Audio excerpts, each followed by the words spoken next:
too late.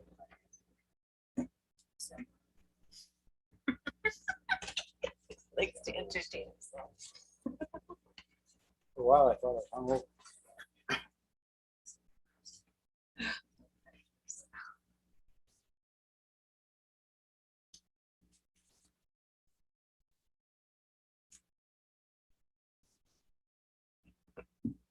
We can look for Sarah. No, Sarah Stavino's on, but Sarah Kennedy is not.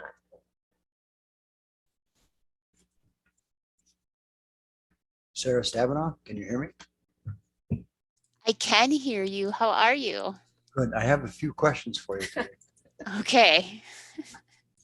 We'll get there when we get there, right? Oh, I'll call you, I promise. Yeah. Well, we have a member who is going to join us in a second, so I might as well go ahead and call this meeting to order.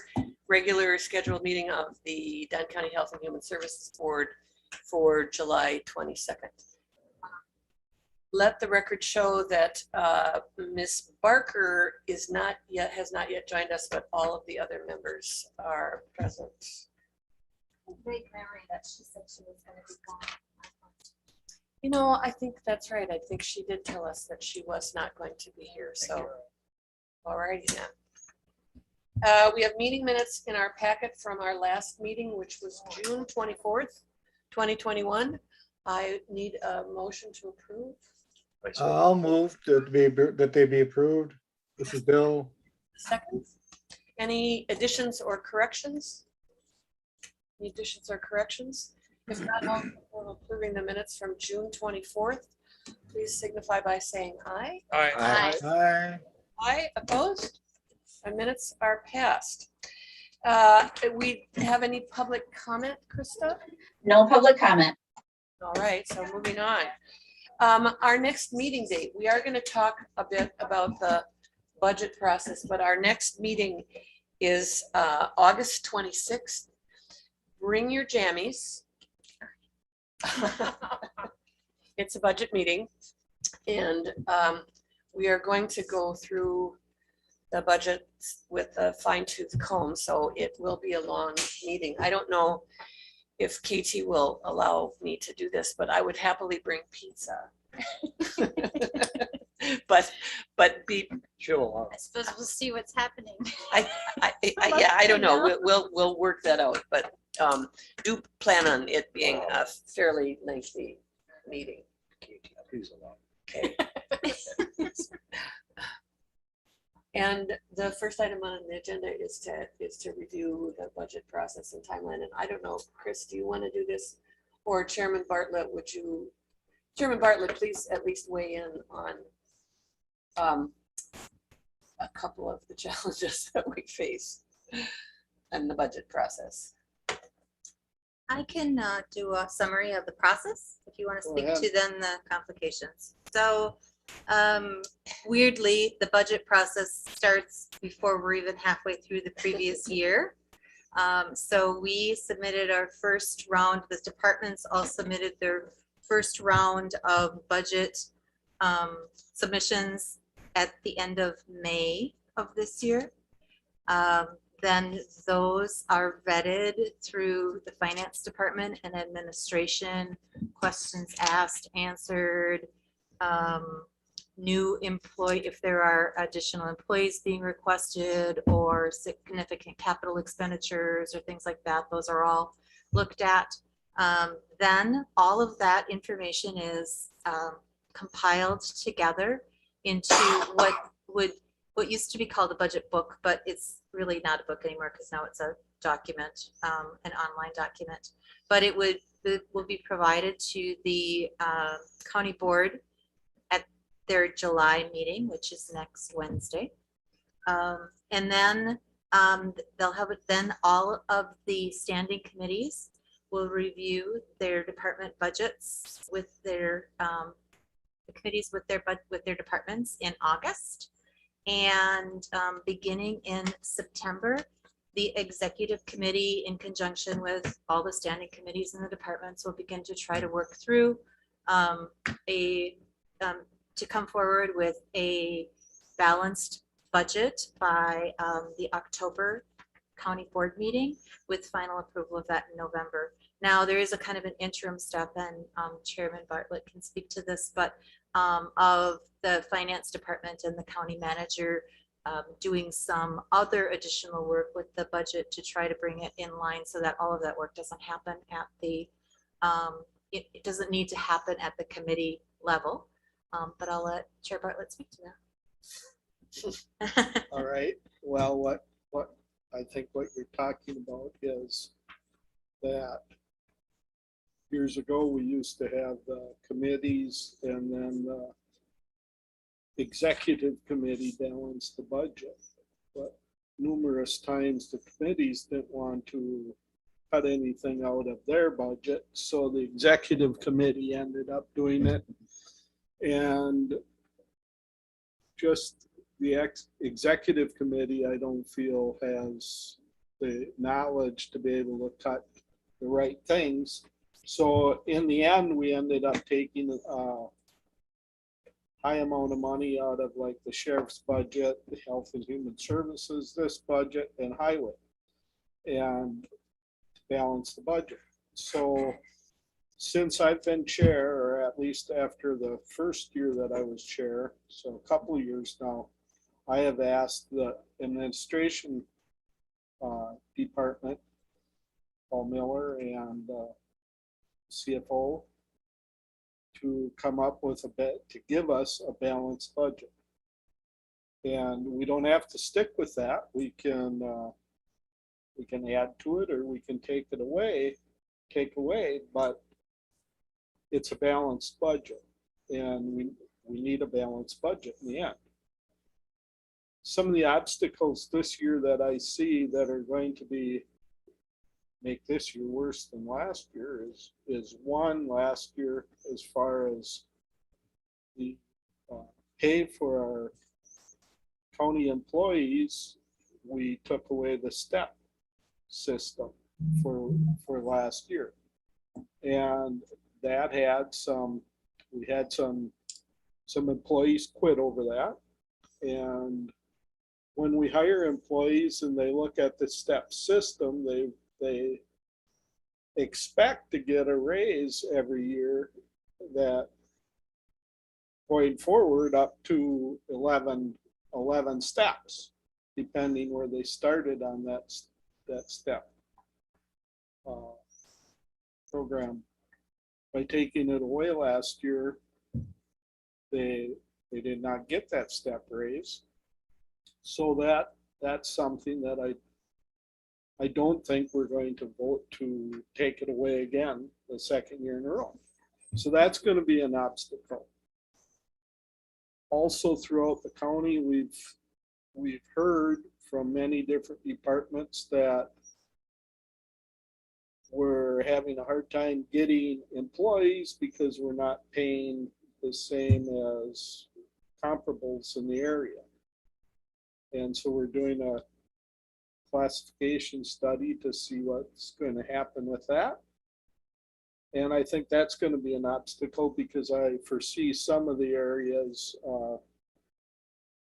recommending that we raise the pay in certain departments, maybe across the board, I don't know. Also, a couple of obstacles is we lost at least 2 grants that I know of that were paying for positions. Once in the ENS, one in the ENS department, another one in the CJCC department. That's going to be an obstacle. It's a couple $100,000 for 2 positions or more. What other obstacles? That's enough. I foresee a few.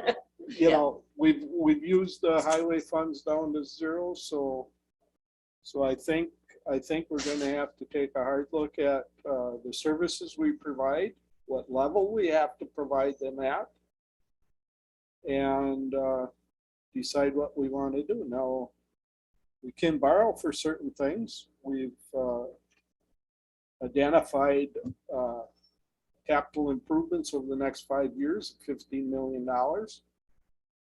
we've identified a plan of borrowing $3 million a year for that.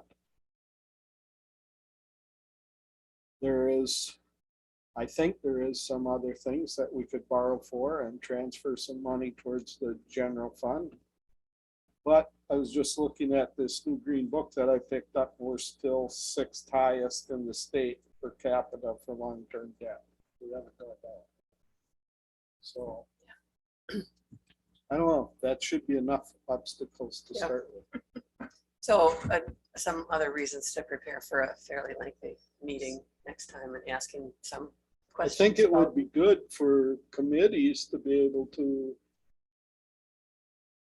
you know, discuss with the department heads and decide if there's going to be a cut where it should be instead of let executive committee have to do it. Absolutely. Agreed. So we can talk about services and the cost of services and what we as a committee think is important to our constituents and to the county as a whole. So The phone number that just jumped is us. that, is I wonder Greg. if that's Greg. It is Greg. Yeah. Okay. Just perfect timing. Because that is the next item on the agenda. Greg, are you with us? I am. Can you all hear me okay? Yes, Yes. absolutely, and welcome. And you're on active duty, so thank you for showing up. Yeah. I got things are a little restricted on my government computer, so I thought I could access Zoom, but I should have probably checked it earlier. Okay, well, we're ready for a report, however in-depth or abbreviated your time permits.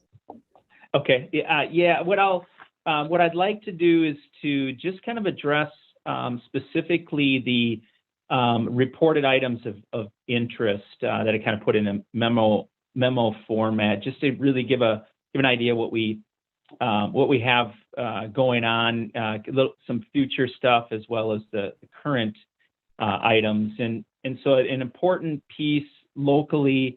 Again, I just want to give an update that we're still working with the Dunn County Historical Society to bring a project for outreach in September, and I put the link into, so if anyone is interested, they could look at the display that we're going to partner with bringing up to the Historical Society, and it's a Face for Every Name traveling exhibit, which really highlights every Wisconsin individual that was killed or passed away in Vietnam during Vietnam War.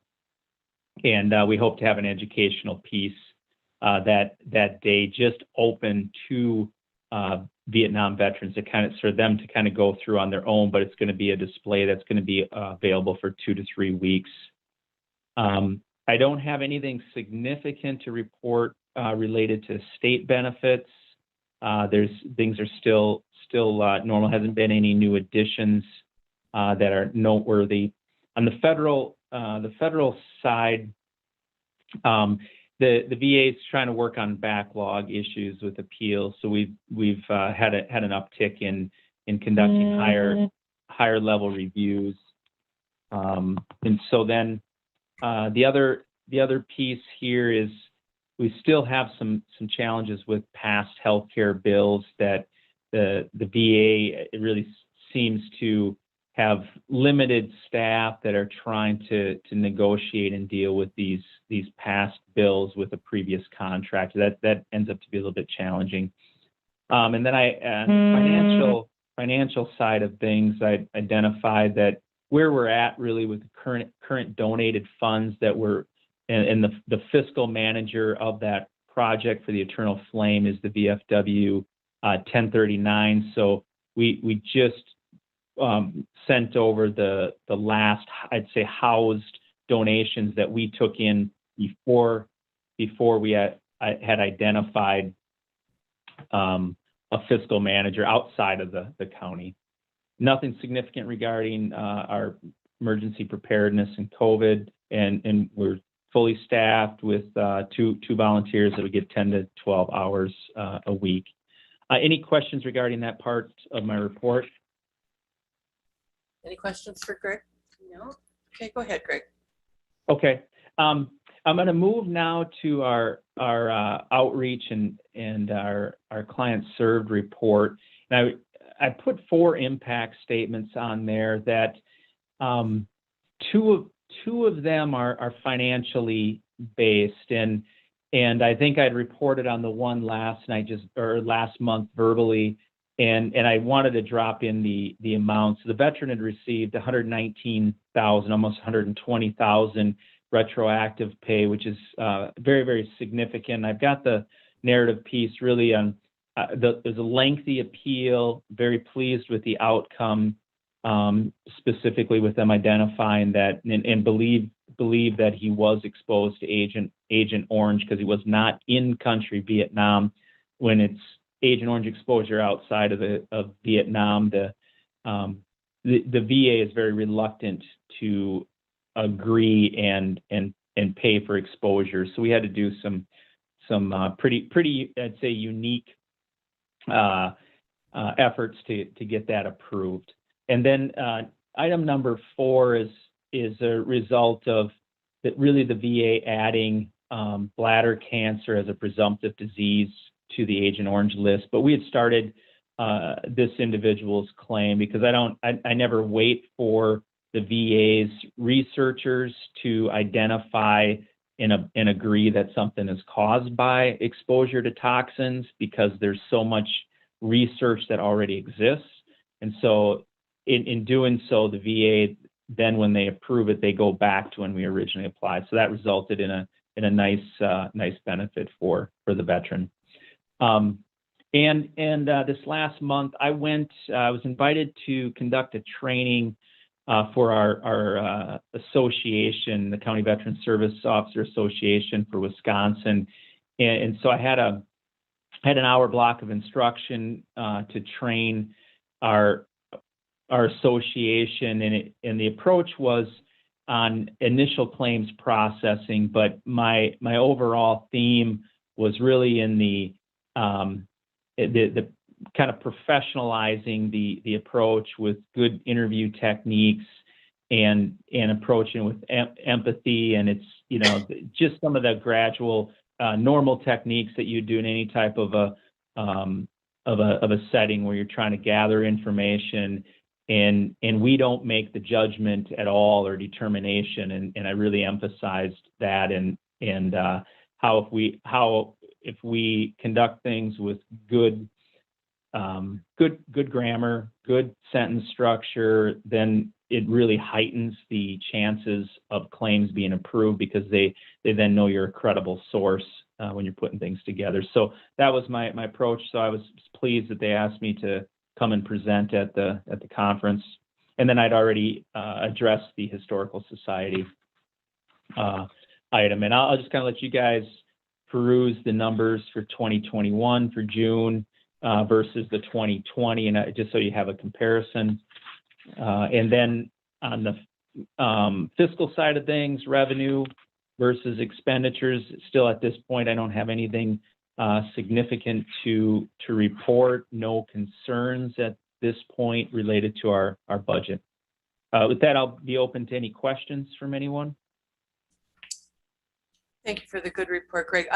It's not really a question, but it just is astonishing to me that the VA is still trying to figure out the effects of Agent Orange after all this time.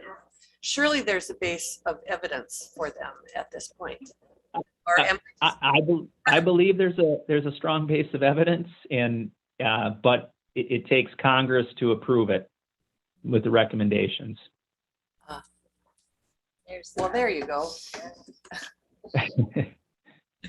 Okay, thank you, and sorry for that editorial comment. Oh, you're right on.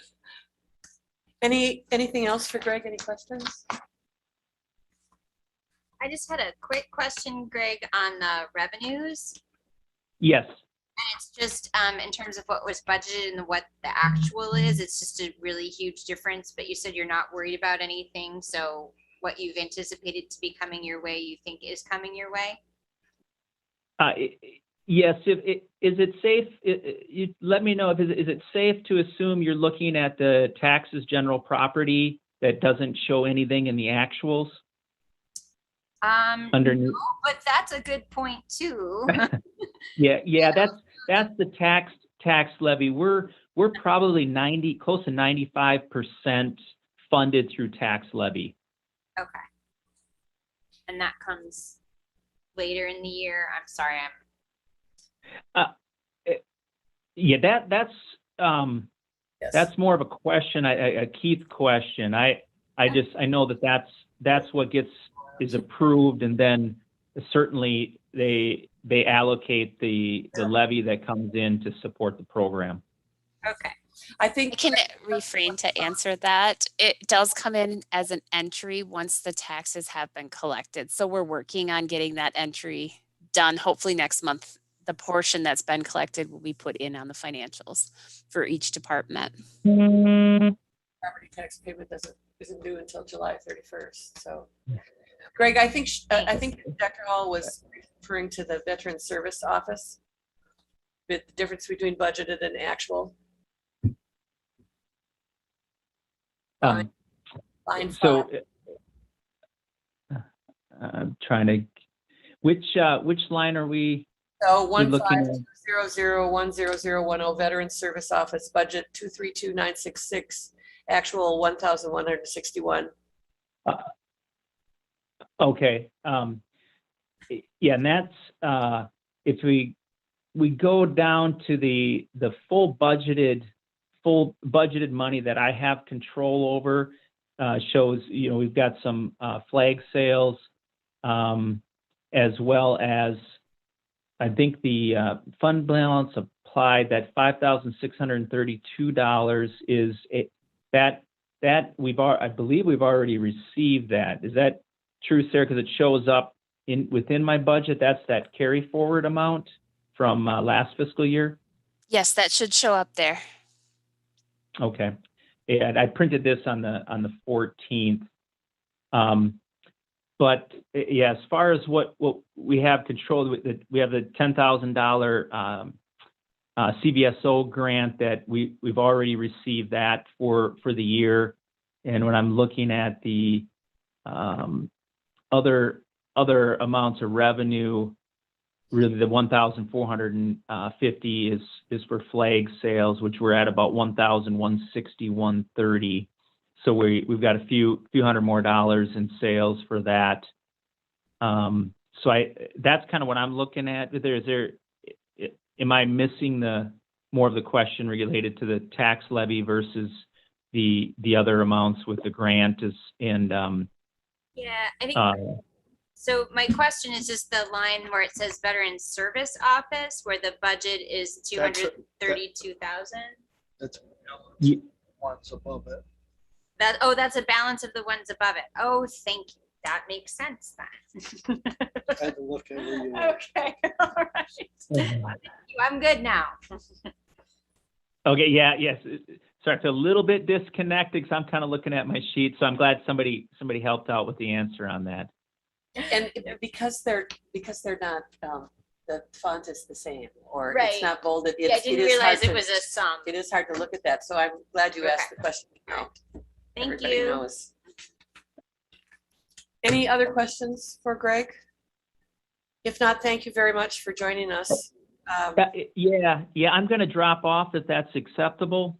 Absolutely. Okay, all right. You guys have a good night. Thank you. All right, take care. Thank you. Okay, Department of Public Health staff report. We've got 3 things on the docket. Sure. So what you guys had sent to you yesterday is more in line with what I used to send out pre-COVID, if you can remember it. So just a quick overview of the breadth and scope of our programming, highlighting any outreach, any client successes, and anything new that we're doing. So this is kind of a mix up of both of them, where you still have some COVID information taking up the first 2 sheets. One of the things that I want to highlight is that the state of Wisconsin does still vaccinate about 25,000 new people a week. So we are, I know it's definitely dropped off, but you are still seeing in the bar graph at the very bottom of the first page an increase, steady increase of people choosing to be vaccinated. And so I hold on to that. I did also want to share that we did have 2 additional deaths this last weekend associated with the outbreak that we had talked about previously. 35. So we are at 35 Dunn County residents who have lost their life. We continue to have an additional person who is intubated in ICU, and we send them the best thoughts of recovery. And we did have one person that was taken off a ventilator and is still on high flow oxygen, but that is really good news that they did not expire. And so that is, we wish them a continued recovery. So that's the important things that I wanted to highlight for COVID. With our programmatic updates, I did want to highlight what we're doing with Health Done Right. And so each of the action teams are broken out. We do have grant funding to support most of those initiatives with the exception of our alcohol, nicotine, and drug action team. They are really highlighting the recovery community and lived experience, and they are doing that without cost at this moment in time. So that's something, if you have time to look at their videos, it's really powerful. Additional information about public health nursing, they still are consumed with COVID. And so Carrie was wonderful enough to give you kind of a bullet by bullet pop-up schedule for what we have been doing with vaccinations, meeting people where they're at. And additionally, we have a couple in the works. We finally were able to solidify that the state was bringing in vaccinators to the fair. That was solidified yesterday. So AMI is at the fair now and will be through Sunday providing both J&J vaccinations as well as Pfizer vaccinations for those folks that care to get them. We are in our last week for students age 12 and above to be fully vaccinated with both first and second dose in 2 weeks before the beginning of school, if you can imagine it. All right, and then you saw some of the client successes. I want to highlight the relationships that our public health nurses really create with their clients. We had a client that we had been seeing for quite a while. They had a change in life status and had never used birth control and started seeing us when they did, and had never had a PAP exam, and so had never done that cancer screening. And so wonderfully, that person did not have, it was a normal PAP screening, but to go into your 40s and never have that cancer screening done was really challenging. And so be able to build on the relationship that our public health nurses are able to cultivate and to get people the information that they need to make informed life decisions is really important part of what we do. We are doing a lot of work at the farmers market, so I wanted to highlight the work with both Health Done Right, so the Chronic Disease Action Team, as well as our WIC director. So that is a picture, and I did not put her name, and I apologize for that, but Grace Poliak is our new WIC director, and she will be with us next month to give a quick overview of WIC, if time allows. Yeah. And she has worked really hard to meet the community because they're working virtually and they will continue to work virtually. We just heard from the federal government until well into September. And so in order to put a face with a name, because Ellen had been our WIC director for 20 years, so everybody knew Ellen, but to get out into the community, Grace has really embraced the farmers markets. She's out there weekly and meeting folks where they're at. We have had such a good response to our Chronic Disease Action Team Market Match program that the market organizer through WestCap actually went back to the Community Foundation and said, we've already exceeded the amount that we were grant funded. Can we use more? Because it's being so warmly received. And so we're seeing new folks, SNAP eligible folks, use the farmers market, find a home at the farmers market, and support our local farmers in a really substantive way. And I'm very proud of that program. So that's our updates. I also included some information about the respiratory report, and that is something that is typically discontinued this time of year, but you will see that we continue to see just an incredible amount of parainfluenza, other respiratory viruses, and we continue to see deaths associated with COVID and other pneumonia-like impacts to the body. The other things that I provided are our financials report, and I wanted to talk through a little bit about that if there aren't any questions about the report itself. No, quick report. Questions for KT about the report? I had, Yes, Supervisor Steen. I don't know, it's not specific to your report, but the Delta variant, are we dealing with that in Dunn County? So one of the things, if I could share my screen just really quickly, is the State Lab of Hygiene puts out a variant report. You guys can all see that? Yeah. Oops. Okay. And so what you'll see is the dark red. And is there any way to move? Can't you minimize? You can move you can that. just move it. You can. It's actually not on my screen. Whose screen is that? Krista. Krista, can you minimize the Zoom People. frame? On KT's computer? Oh, that would be yours because I only have the bar up that says talking audio. I believe that's, Yeah, I think, yeah, Kristen. so my screen is behind that. Yep, it is showing KT's screen. Okay, so that's not what I'm seeing, but that's okay. We'll figure it out. Let's see if we can make this smaller. There. Okay. Well done. Well done. Not really, but we'll get there, right? Technology. So if you look at this, this is the number of samples that have been positive COVID samples that have been analyzed or genomic sequenced. And if you look at the dark kind of burgundy red, we're looking more at the alpha variant or the UK variant.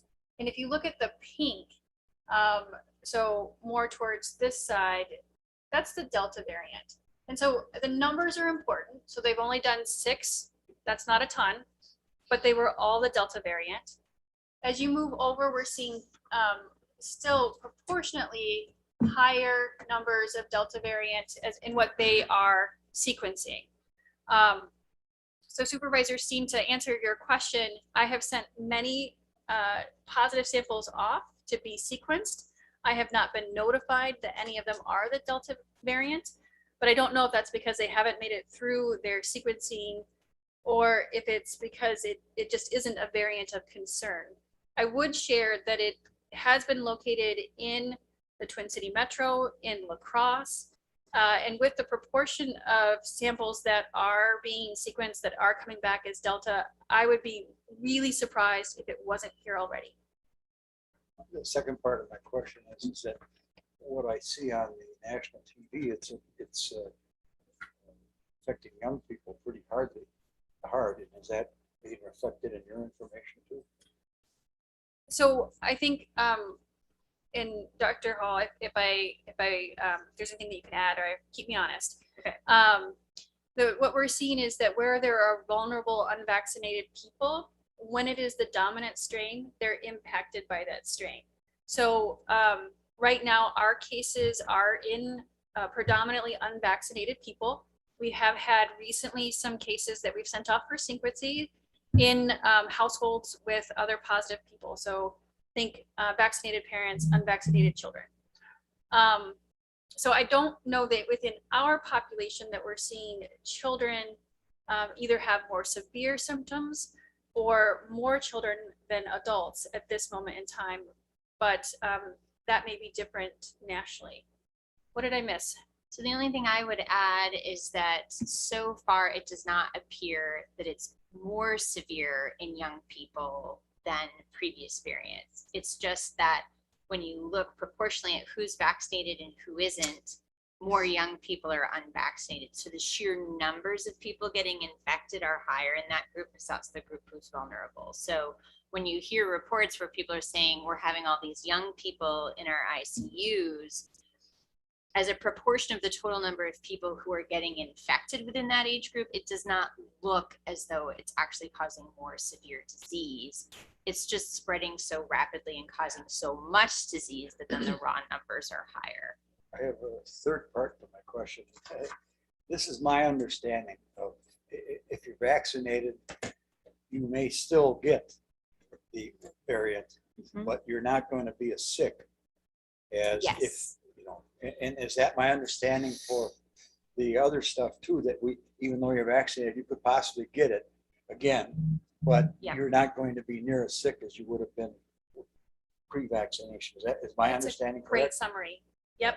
Yes. And to put some numbers on it, it's looking like with the mRNA vaccines like Pfizer and Moderna, that the effectiveness against feeling sick with an infection, so any symptoms at all, is ranging somewhere between maybe 85–80% effectiveness at protecting you from getting sick, but 96% effective at keeping you out of the hospital. So it is definitely still helping. It's not quite as effective against Delta variant as it was against previous, but Thank you both very much. I appreciate that. Yeah, very helpful. I'm sorry to interrupt, but is there someone who have their cell phone right next to their or to their mic? Yeah, Every once in a while, I hear a little buzz going on. Sit Yeah, on put it it, on the Chris. floor. I should sit on it, yeah. That'll muffle the My, sound. my screen's gone away too, so I don't know. You probably haven't missed my picture, but I'm not up there. Oh, I It's good to have you realized here. that. Well, is Randy still here? I don't know. It just quit. I can remote into Larry's computer. Okay, fix Larry's computer. Yeah. Okay, we do want to look at the budget I got and, that and far. I went to Sarah and, I'm inbox. sorry. I'm sorry, could I ask Katie a couple of more questions? Absolutely. One is because our vaccination rate in our young people is even proportionally lower than our overall county vaccination rate. If there are any ideas or plans Right, to try to look at do that. some outreach to Sure. try to get that demographic. So that was very nicely put. I would say abysmal. So people under 24, so 18 to 24 are incredibly under vaccinated. So about 20%, whereas the state average is 40% of the same population. So that creates a huge pocket of unvaccinated people that, if you think about college students, if you think about young professionals, that could really propagate spread. There So we are. working with the UW system, Now, can I get they the are going to have big screen? intentional vaccination opportunity for people as they come back to campus, so that there is at least one dose on board before, and that they'll have a second dose very shortly after they get there.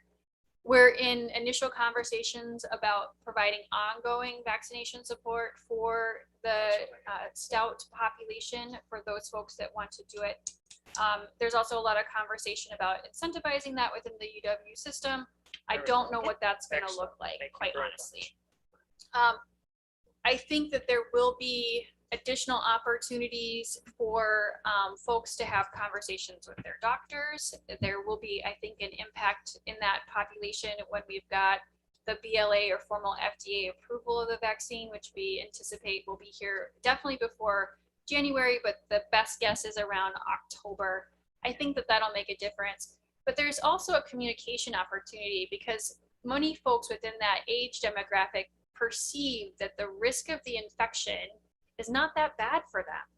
And unfortunately, we've not seen, or fortunately or unfortunately, we've not seen anybody die or be hospitalized younger than early 30s.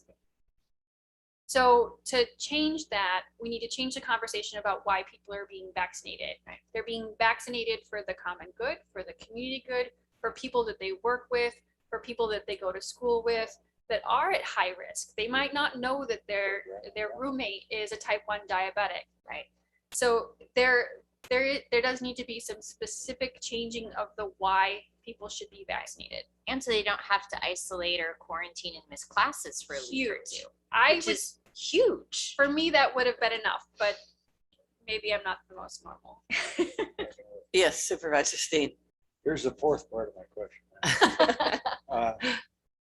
It's my understanding that the Purdue University was taken to court, and the judge ruled that they, as an educational institution, can mandate that people get vaccinated or they can't go to school there.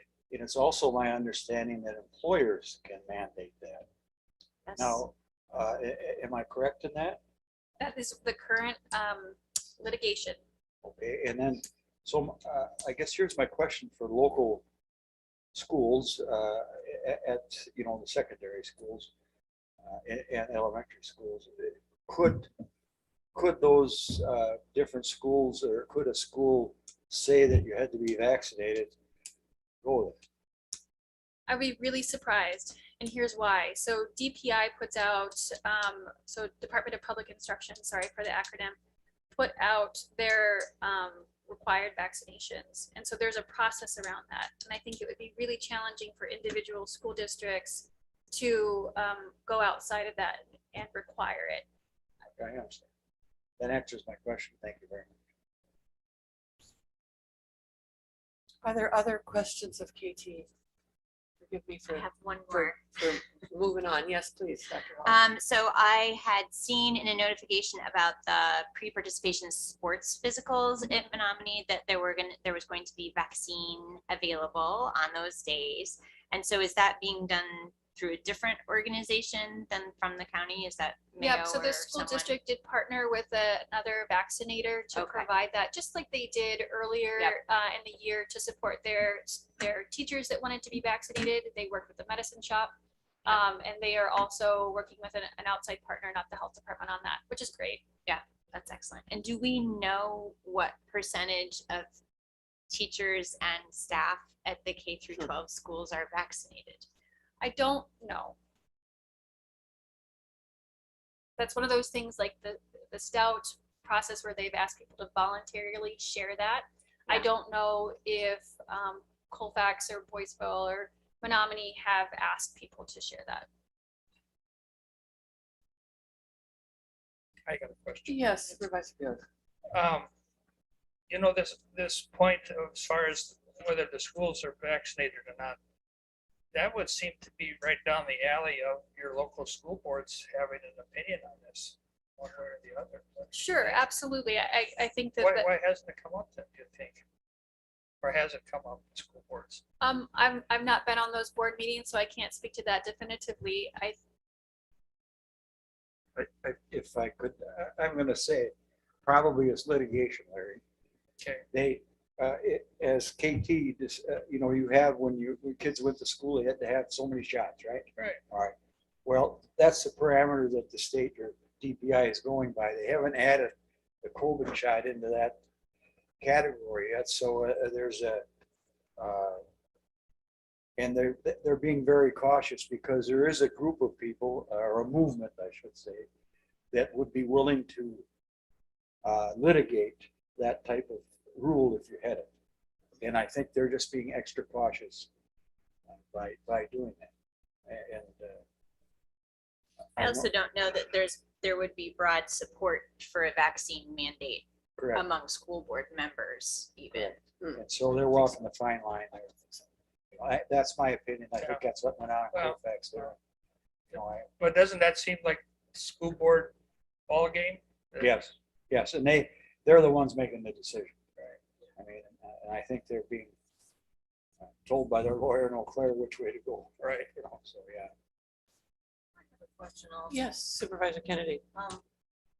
We keep hearing all the time about how this group is stopping people from getting vaccinated and that group is, but no one talks about the people that refuse to vaccinate their children. Sarah, could you move your mic closer? We're having a hard time hearing you.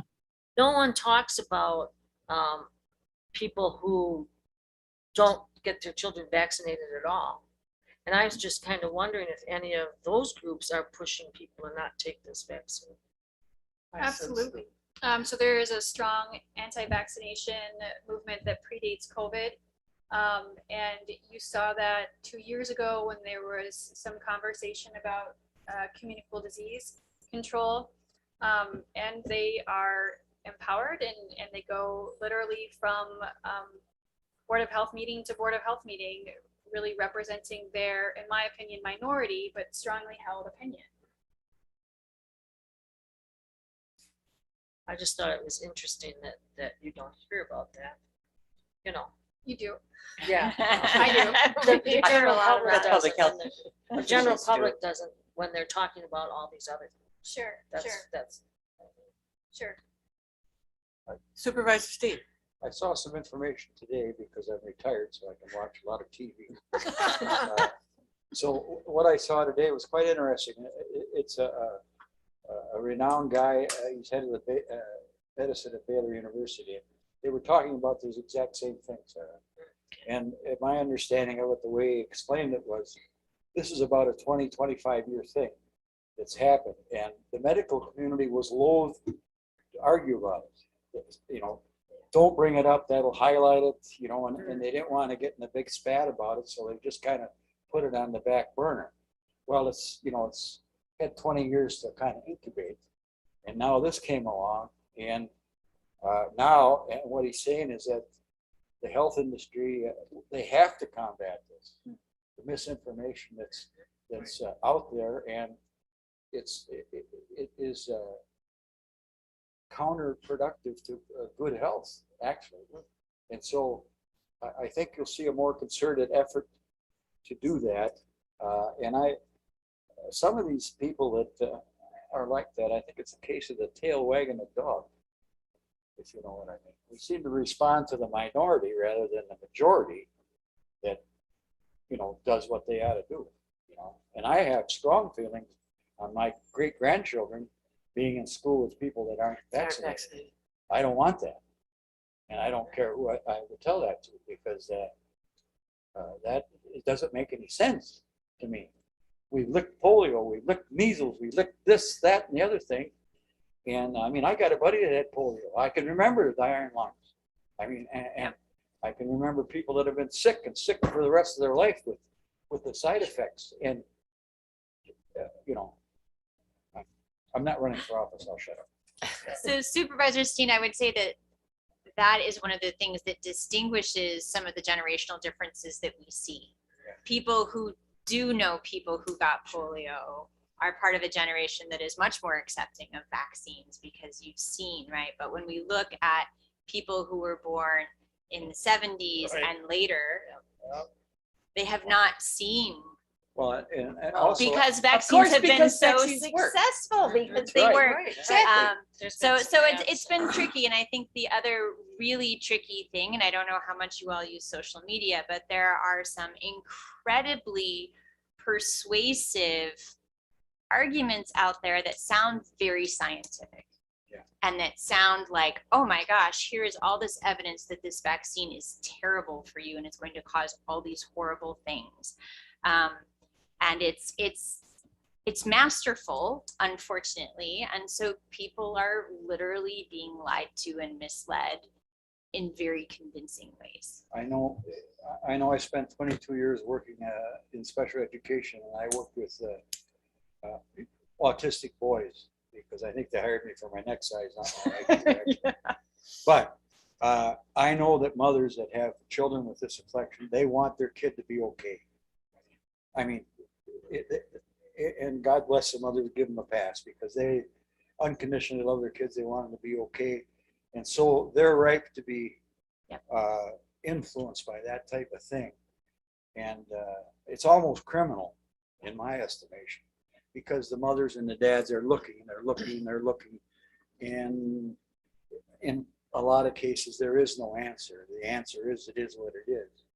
And I think that's very hard for parents to accept, and they're grasping at anything that might offer hope, you know.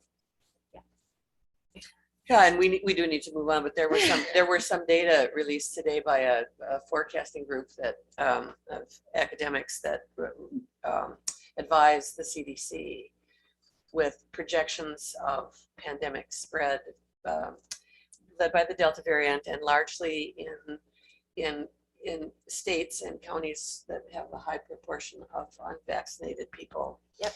And I heard them interview one of the scientists as I was coming tonight, who said, our projections are pretty dire, but that it could be even worse than this, projecting a peak in October, perhaps. But, you know, tripling, quadrupling of cases. Scary. It's highly probable. Okay, budget, unless I am Budget. preempting anybody else's questions, which I seem to be pretty good at tonight. Okay, just Sarah and KT can deal with this, but the budget documents that you received in your packet were slightly in I don't want to say in error. They weren't quite right in the communicable disease categories. So I will let KT and Sarah walk us through this. So let me just say a couple of things to that, Please. and then I'll lean into Sarah and her expertise to kind of walk through the more granular detail.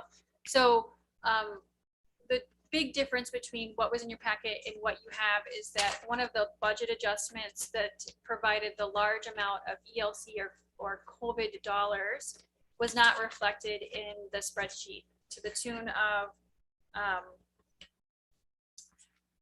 next page, 490, let's see.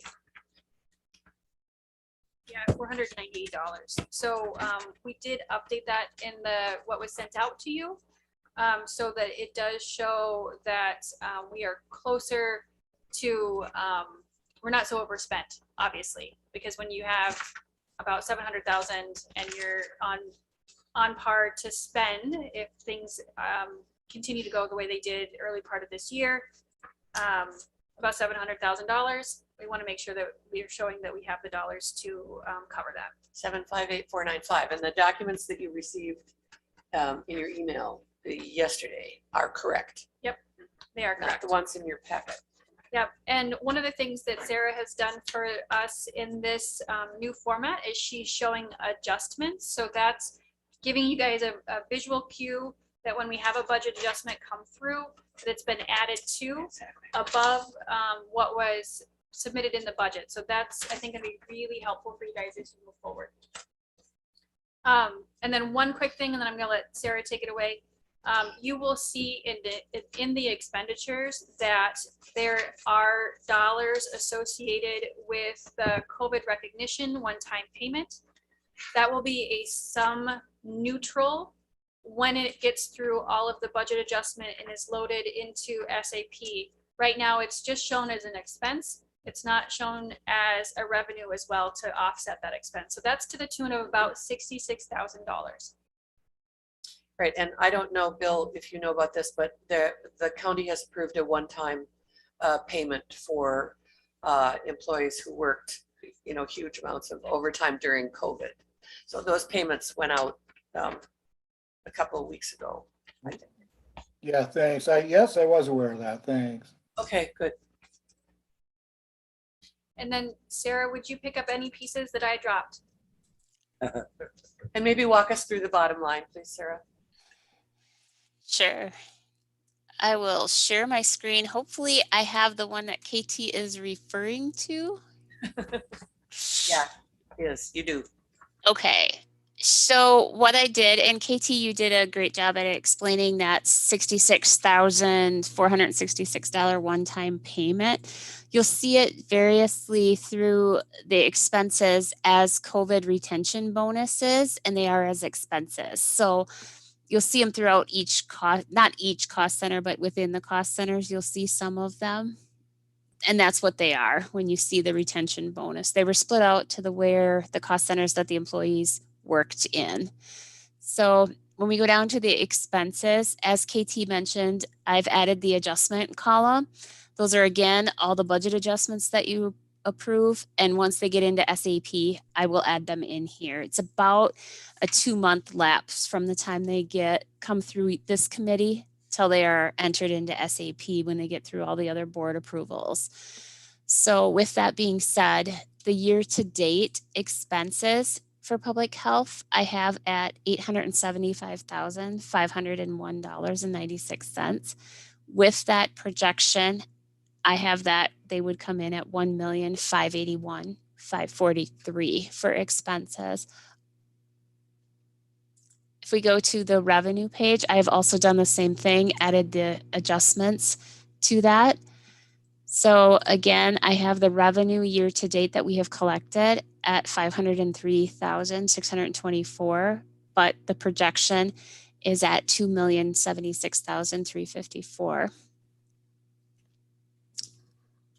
Is there any questions? Any questions? Yeah. Please. Yes.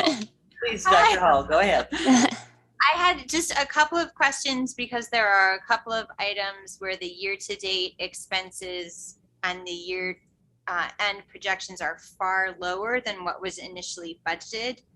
And so I was just curious to know if we have unfilled positions or something. So that was for reproductive health salaries and for maternal child health salaries. Sure. So great eye. So one of the things with maternal child health is that we were not conducting nurse family partnership and prenatal care coordination in a substantive way up until about a month ago. And so we were using that public health nursing time to do in vaccinations as well as contact tracing. And so some of those expenditures are because we took that person time out and appropriately assigned it to the COVID dollars that we were receiving. So that's part of it in both reproductive health and maternal child health. So in reproductive health, we are not back to a full schedule, but we are fully staffed back in RH. That public health nurse has been kind of extracted from all of her COVID duties and is now seeing clients. Okay. So this may impact your volume. That the staffing for the student health center for the fall is very uncertain. Yes. Yep. And in counties like Pierce with UWRF, their student population, because they don't have a reproductive health clinic at UWRF, the Pierce County Health Department has a significant increase in usership because they are meeting that need. Right. So we'll wait and see how the request for proposals comes from UW Stout, but we are aware that if there is a need, we would have to meet that need head on. Right. And so just for the fall semester before the anticipated new group would start, as of right now, we have one provider working 2 half days a week. Yep. So they're Other working budget, on more, but other budget questions. Supervisor Bjork, I know that you had raised a question last time, I think, about these COVID retention payments, and they are listed by cost center. So you can, if you read down, you will be able, I was going to add it and then I didn't because I forgot. But you can check them and see where the dollars were allocated. Right. And most of them, of course, not surprisingly, are in the communicable disease cost center. Yep. But you also see that our public health educator was pulled Absolutely. out of what she normally does and was responsible for a lot of our content on social media. She helped get people through paperwork when we did mass vaccination. So it really was all hands on deck. And so many of them couldn't take vacations and they worked many more hours than they ever cared to. I had several nurses that put in many months of 60+ hours a week. Please, Supervisor Steen. This is for KT and Chris. Because you had to move those people away from the job that they ordinarily did, and I understand that you're being reimbursed, by the COVID money. But is there an impact from removing those people that is secondary? Yes. That could be included in the the ask of the COVID thing. You're talking about money. So Yeah. I mean, there's definitely an No, impact. But the service we weren't able to offer it because they were taken away. Sure. So is there any way that we could put a monetary thing on that and ask for reimbursement of the COVID money of the impact that happened to your department? I think that there's still a lot of analysis about what lost revenue means. Yeah. And so I don't think that there's a definitive answer to that question at this point in time. That's for the ARPA money. It's for the ARPA money, yeah. I think what he's asking for is about the COVA money, but that's all gone. Recovery funds. Right. I thought you think were that's asking what about he's the, asking. the, If we could have added something federal there dollars. into that, but Well, and I think that's done with. and that's what I meant, but I'm okay with trying to ask for the ARPA money because Well, there's a definite Yeah. impact, you know? And they'll I say be trying be to creative. figure out, they'll be trying to figure out Yeah. the total amount that we can get under lost revenue. And all I can say is, don't be shy. Be creative, but be audit proof. Well, you know, you might want to roll the dice too. okay, I got just a All right. simple, very simple yes, Supervisor Beard. comment. And, you know, health workers that have shifted into other jobs, you know, remind me of forest employees that do one thing when there's not a forest fire, but when there's a forest fire, they all shift and band together and take care of the problem. Because the forest burns down, you don't have any job to come back to. So I mean, you know, those folks shifted, but they shift because it's important to them. Yep, and everybody within my department is very much dedicated to the community and the mission of keeping people safe and healthy.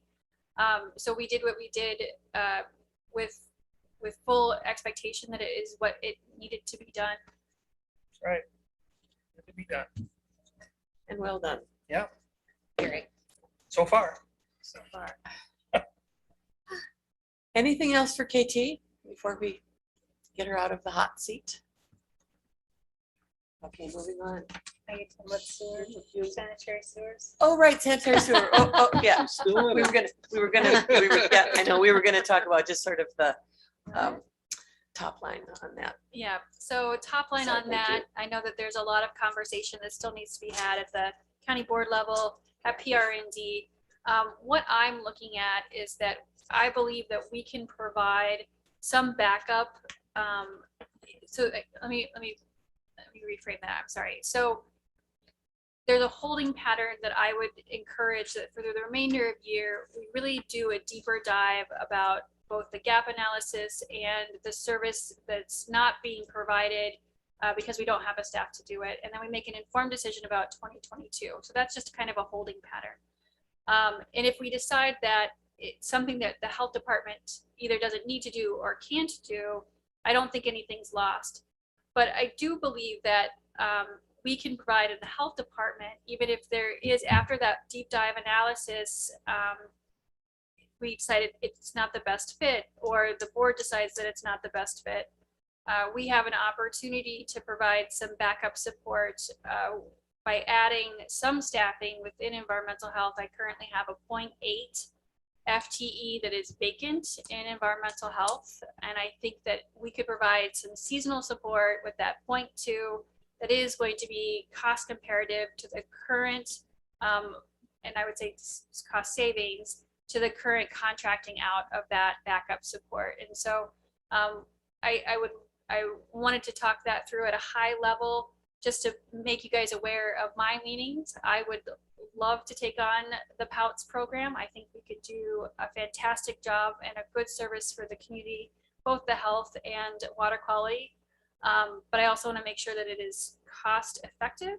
And I think one of the ways, even if we don't decide to take it on, to do that is to provide some additional staffing support with that 0.2 FTE.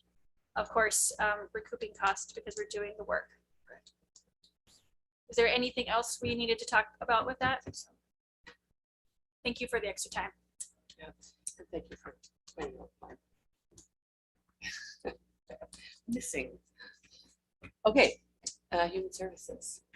All right, so the things that I have to speak to all kind of fall under, absent one small item, fall under the umbrella of kind of more finance related things. So I will just start by saying last month you approved, and then it was, or it was 2 months, well anyway, at whatever point that you approved of the county moving forward with a housing study that did go through the through the county board as well. And we have a meeting set for August 3rd, inviting the Dunn County municipalities to join that meeting to learn about the study and to see who will join us or be joining us in that process. So it's moving forward. Time is that? One. 1 to 2, and upstairs in the 101. 101. That's third. Be nice to get that moving along, find out who's joining. That's great. And thanks to Chris for doing the legwork. I'm going to probably not gracefully share my screen because I set the bar low. You can do it. I have so many little things up here. in different spots. But I think- I don't see it now. Yeah, that's all right. There's nothing too exciting in it. All right. So I just wanted to, I'm sorry I didn't send this out to you, and I can make this a little bit bigger. Because I just literally finished it at the end of the day today.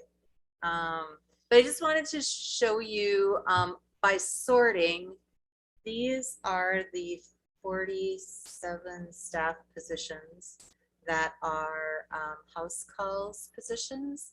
So it says their name, their date of hire, actually go a little higher, you can see that I name, date of hire, and then the title. The largest group of that are our comprehensive community services facilitators. We've added those, sort of exponentially over the last 5 years or so. But there's a smattering of other things, behavioral health, and as you go down here, a little bit more family and children's services. I will send this out to you guys when I just didn't want you to get it the last minute. So those are the positions. And then here is just a little bit different. Maybe not. I swear I stuck on the bottom of it.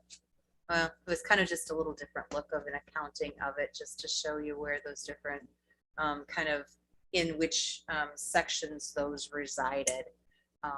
But that's kind of the list of those house calls. So there's 47 of those folks. Some I could have put full and part-time. Many of the meal site managers are all part-time. A few of the community support staff are part-time.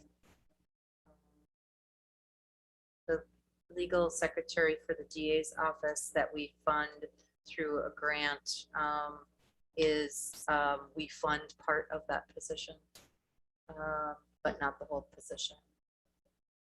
But that's grant supported. Totally grant supported. Yeah. So Thank that's you. help. I'll send that out. So we That's have that. helpful to know who's behind all the Numbers. Exactly little- right. entries. Get some idea. Chris, thank you very much. You're welcome. I've never had, anybody say, that complain about what they do. My question has always been, where does the money go? Well, to each of And those I folks. mean, the things that I hear from the people that are smarter than me and make coffee for me in the morning is that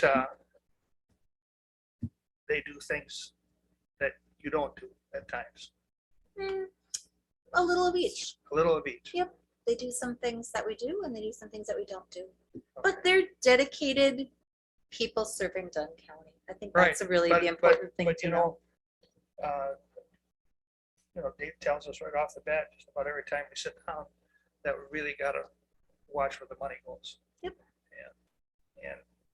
And maybe again, it's just simplistic on my part, but Paul Miller tells us, how much it costs to buy blacktop from Matthew, and it's a total, but he doesn't say how much we paid for each truckload that came out of Matthew. So, I don't know if there's a correlation there at all, but I mean, it's But like, we do know how much well, I guess, monthly goes to these staff. yeah, and but salaries. so what's the dollar amount? What's the total dollar amount per month? Well, this I mean, month, like, well, like, it's you know, given how, it's now how not many just truckloads of Never did, mind. that we did?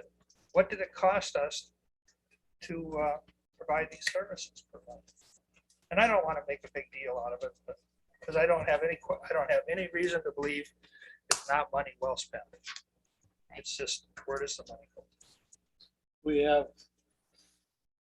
you said yesterday that we have 53 people that are working for Dunn County doing basically the same thing. So that's 100 About 100. employees. And I've been around longer than the rest of them, and I don't know what they do. So I think we need to be educated on that. And I think, so I have been trying, I better look before I speak. Oh, I guess I didn't with the ADRC. I apologize for that. I thought that I had put the staffing in it. I think I did when I get to this. I thought you did that out. Yeah. Anyway, so I've been trying to build them into those reports, but yeah, we can definitely dig a little bit deeper into that and to know where all of those yeah, anyway, thinking out loud. More to come. I'll give it to you in little bites because it's That's fine, Well, but I think we need it to do a good job budgeting. To understand, you know, why we have 100 people. Get by with 95. You know, I mean, we have to understand. I agree with Larry. I think everything we do is good. absolutely. But we have to understand what they're doing.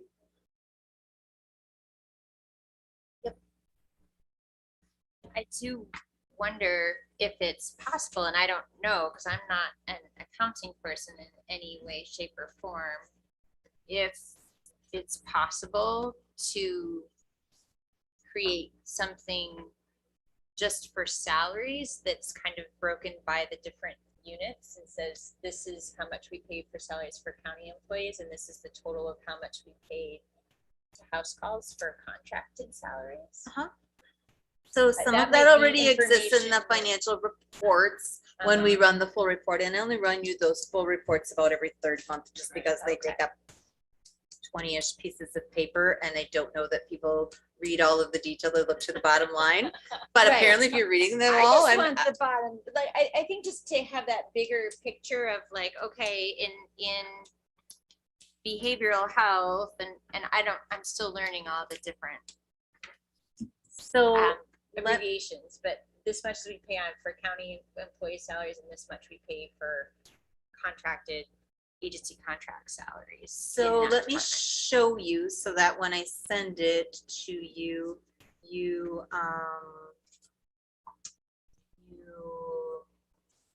makes sense, but let me really quick find it. Sorry to put you on the spot. That's okay. It's easily accessible. Chris, would you like me to share my screen? No, because I'd like to be able to move stuff. Okay. If that's okay. I always feel kind of restricted when I'm dealing with someone else's screen. You want to be in control. Well, there's that too. Okay, so when we print the entire financial report for you instead of just this summary here down on the bottom. Are you sharing your screen? You're gonna need to Oh, share your screen. no, actually, you know, here's that part. There we go. We're not taking your word on it. Put it on the screen. It does take a team. Dave, Gary's been around a long time.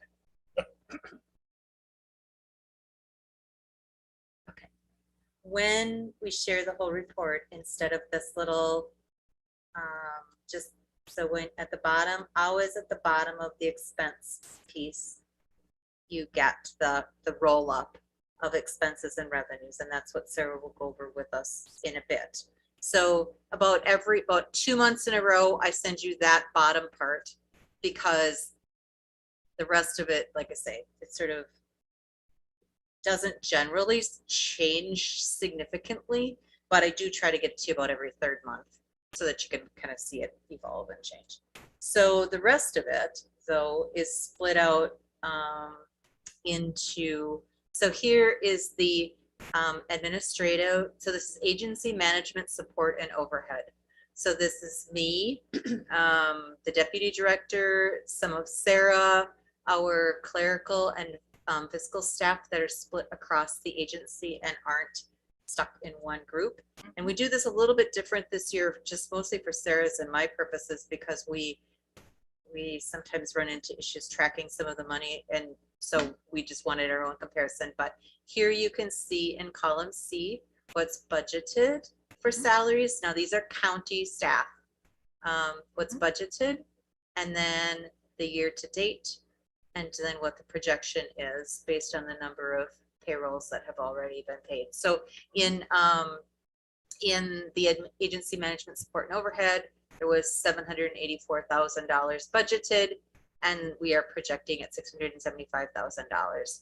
And then sometimes I can drill in a little bit to know why that is. So in this particular case, interestingly, like 4 people in that what's called AMSO pool dropped family health plans last year and went to single plans.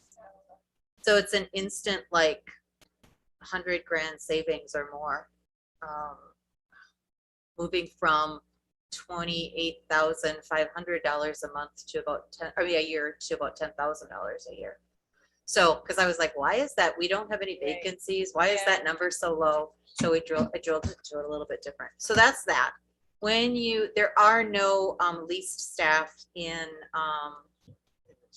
administration. Yeah. So when you get, I'll just pull a CSP, is a good one.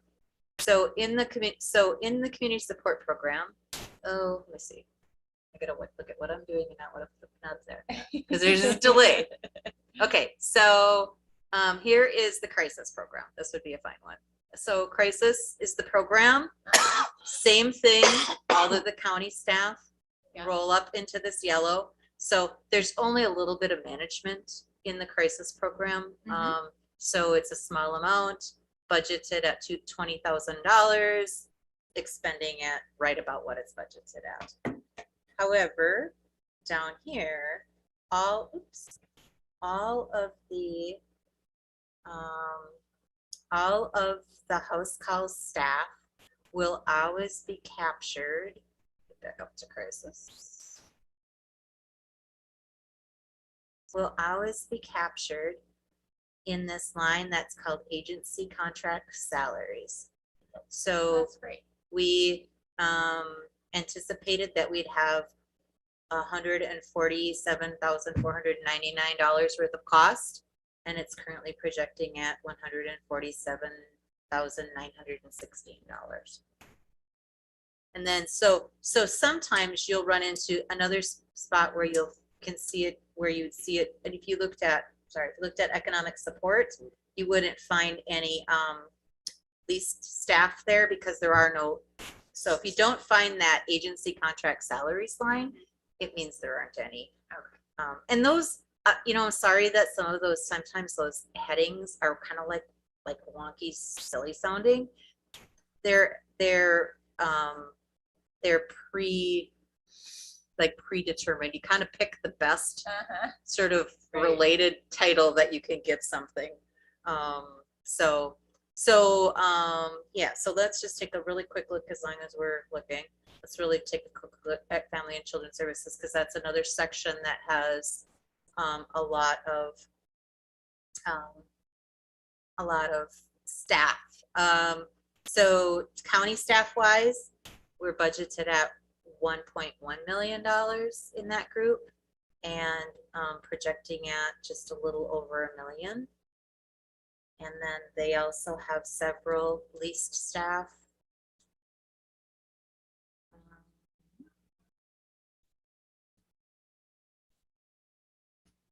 Agency contract salaries, they are budgeted at $650,000. and they are projecting at 676. Now, Sarah and I have to talk about these negative adjustments because I'm not sure exactly what those are. We didn't get a chance to talk about it yet, but they don't. It doesn't necessarily mean that we don't have an increased revenue to cover an overage as well. So sometimes when from what was budget 10 something was budgeted until now, we have other revenue, and so it it might. What I would say in answer to a question about county staff, police staff, the number of staff, we have not added any levy funded positions in county staff for as long as I've been a director. They've only come in, we've only added staff when we had an outside funding source that didn't result in levy. So we've changed staff from county staff to leased staff. I mean, we've changed the payer in Family and Children's Services. So the number of social workers in the Family and Children's Services section is the same as it was. I've been the director for 8 years, as it was 8 years ago. They're the same number of social service age and the same number of social workers. That's not true. We did add 2 additional positions with the additional allocation from the state this last biennium. And were they levy or not? They were additional, the money we advocated for on the part of the government, the state government for child welfare funding, that increase went to partly to those positions. And it had to go to those, to that. It couldn't go into our general fund. It could not go into your general. That's what I mean. Right, yeah, had to go towards child welfare services. Right. And in that time, I would suspect the demand for services has not stayed level. Yeah, and I mean, so I want to be really clear. It's not that we haven't added positions. We have added positions on a regular basis, but we add them when there's a funding source that comes specific to be able to do that with. Okay, to help me understand it, is that businesses, no matter what it is, with employees, and you've got your what we'll call your core group, which would be Dunn County employees, and then you'll have your outside contractors. So your business never stays the same.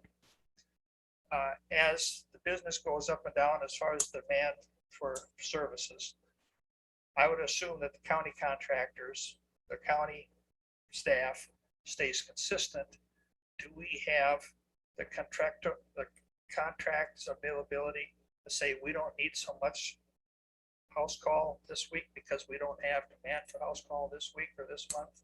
Or are we locked into spending so much money on house call and we're just going to spread it out over the year?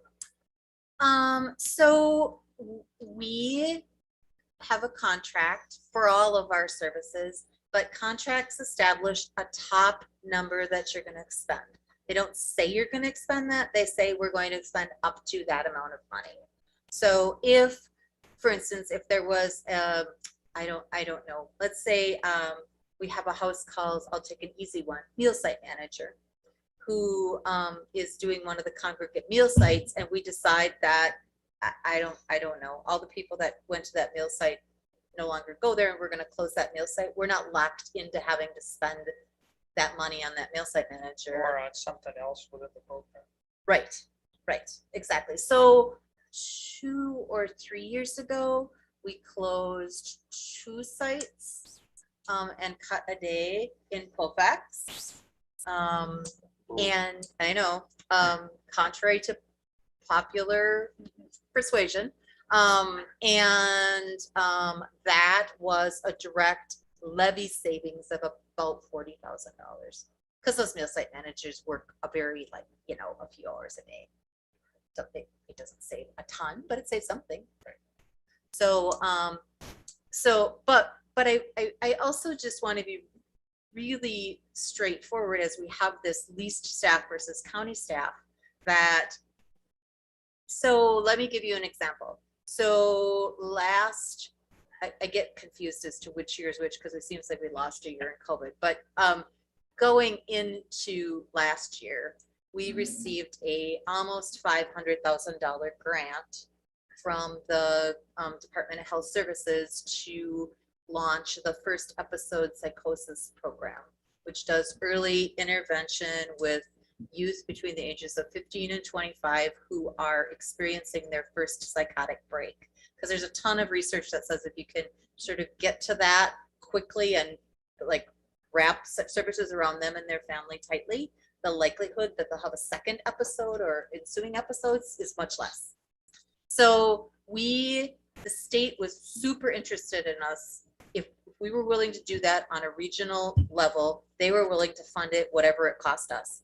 So we added 2 positions at that point in time with that grant money, and then all of the other wraparound services that fully fund that, as well as some of our administrative costs that were wrapped into that grant.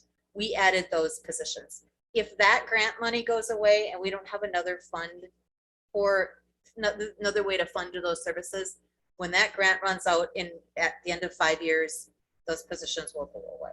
Right, but you will have gained information. Right.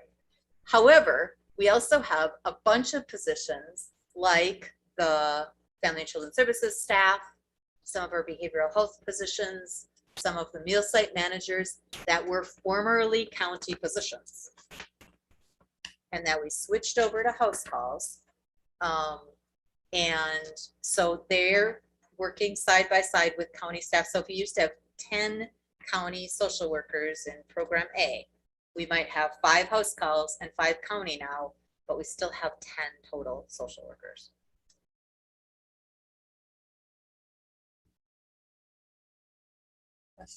So more to come. We'll keep picking away at that.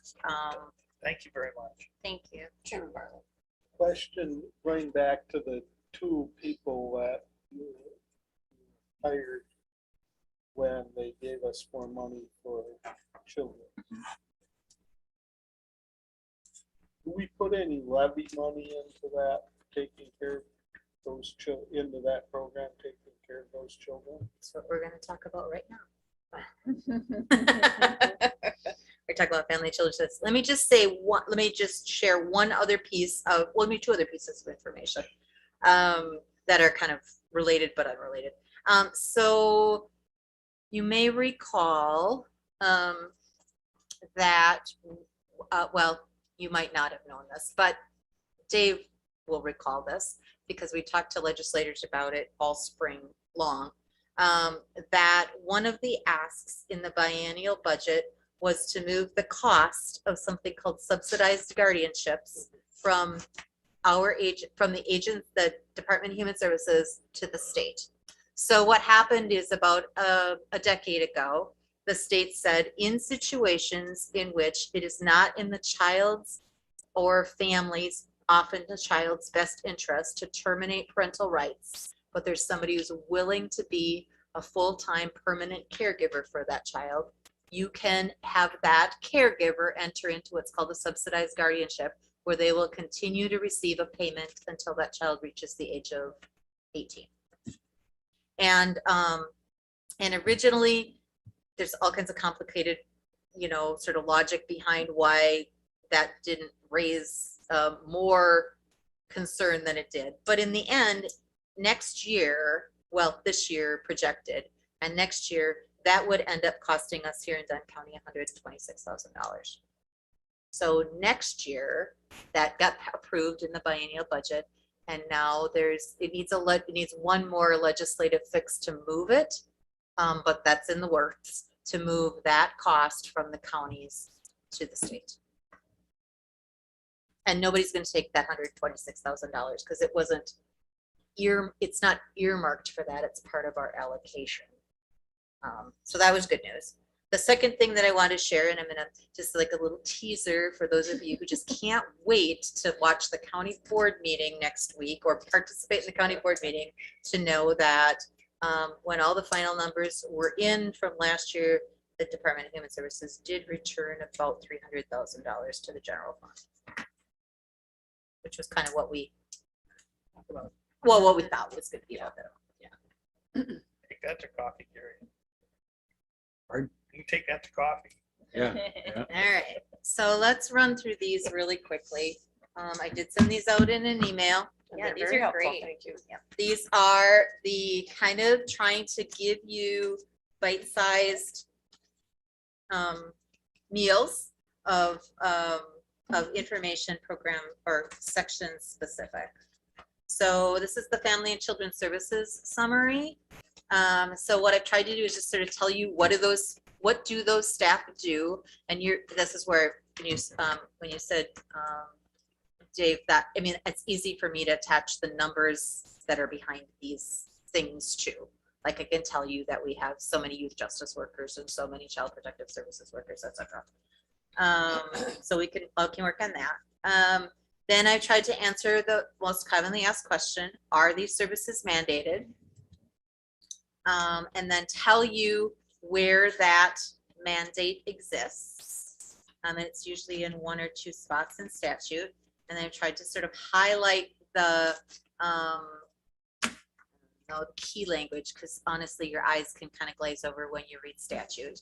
But so you see that under section 46.22 of Wisconsin statutes, the county department has the responsibility to administer community-based juvenile delinquency related services.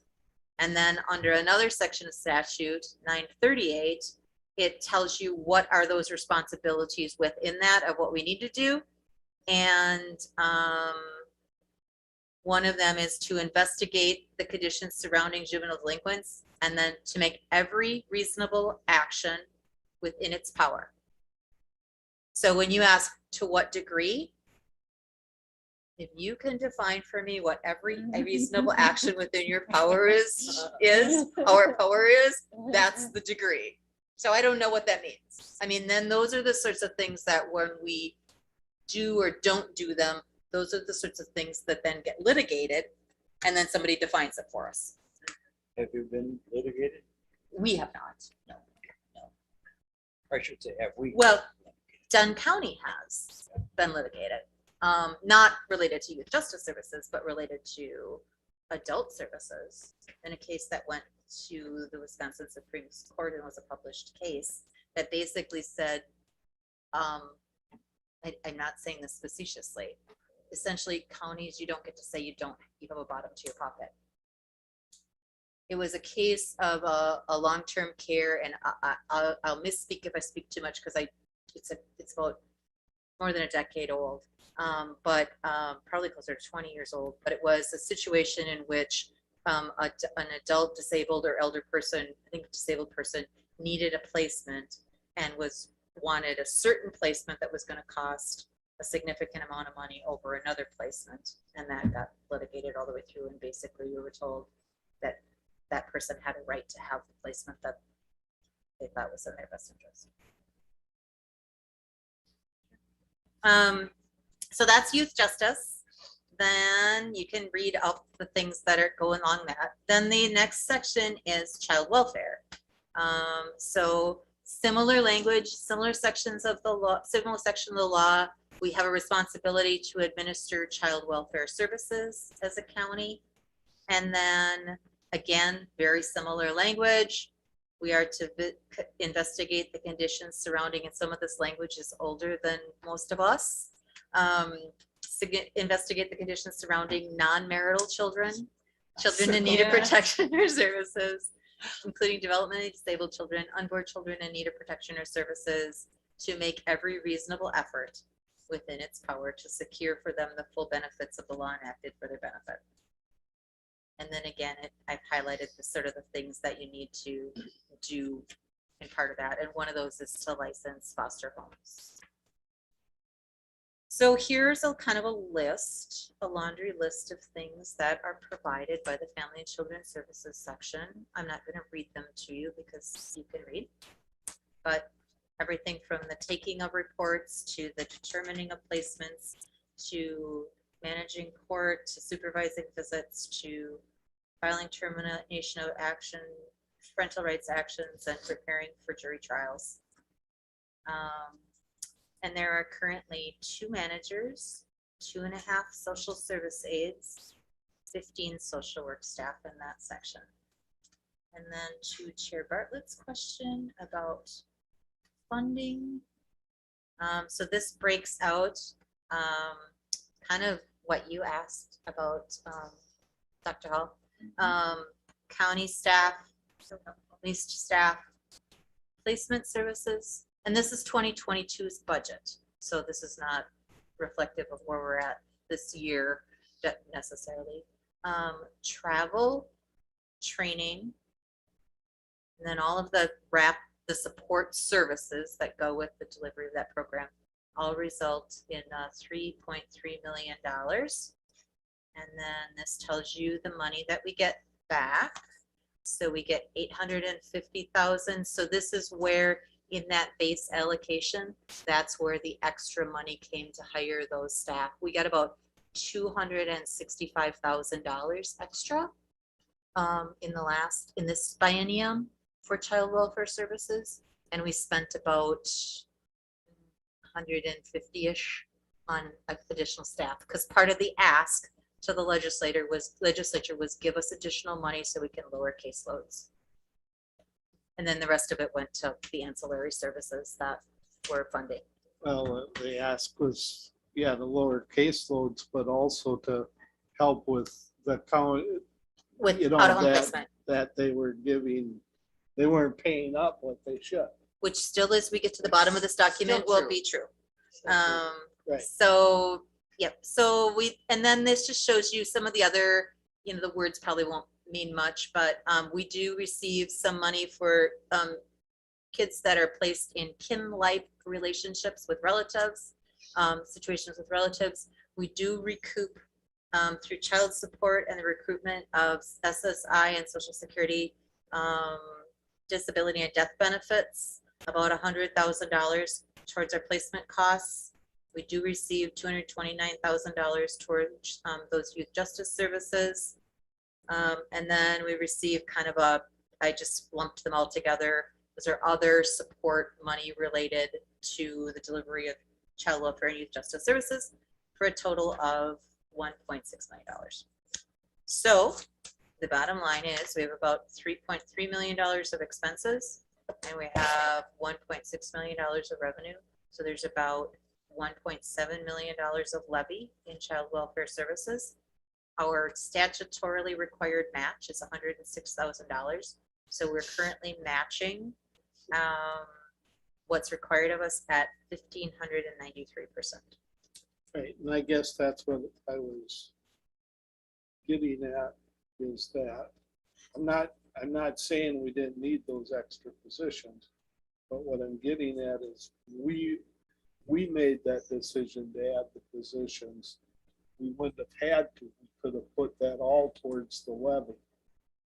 We could have put it all towards the levy. Because we've already met. We're way above what we have to match.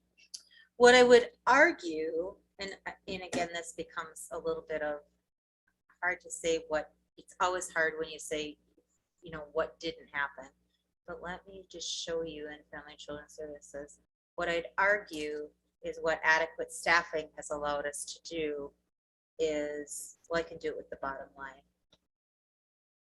As you can see, we budgeted up here, we budgeted $3.3 million this year in child welfare services, and we're projecting at $3 million.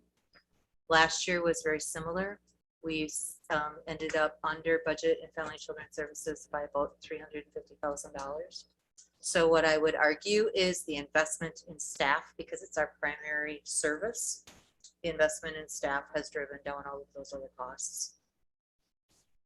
But I can do that comparison. It's an easy comparison. Yeah, well, And that's the things we need to hear right. to make budget decisions, because Yeah. we have to look at the county as a whole. Yep. Do we want to, as much as,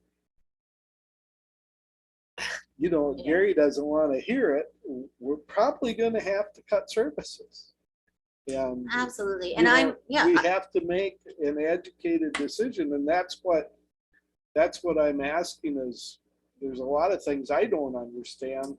So Which is why this is really helpful. right. It's been really And- helpful the and last 2 months. I didn't see this. This is great. This is just like the ADRC one, you know, I Yeah, think that's From last great. month, yeah. I didn't see that email. I guess I was sleeping when I looked at that one. You know but- why? It's because there's a little thing that comes up in your email. It says 2 additional attachments.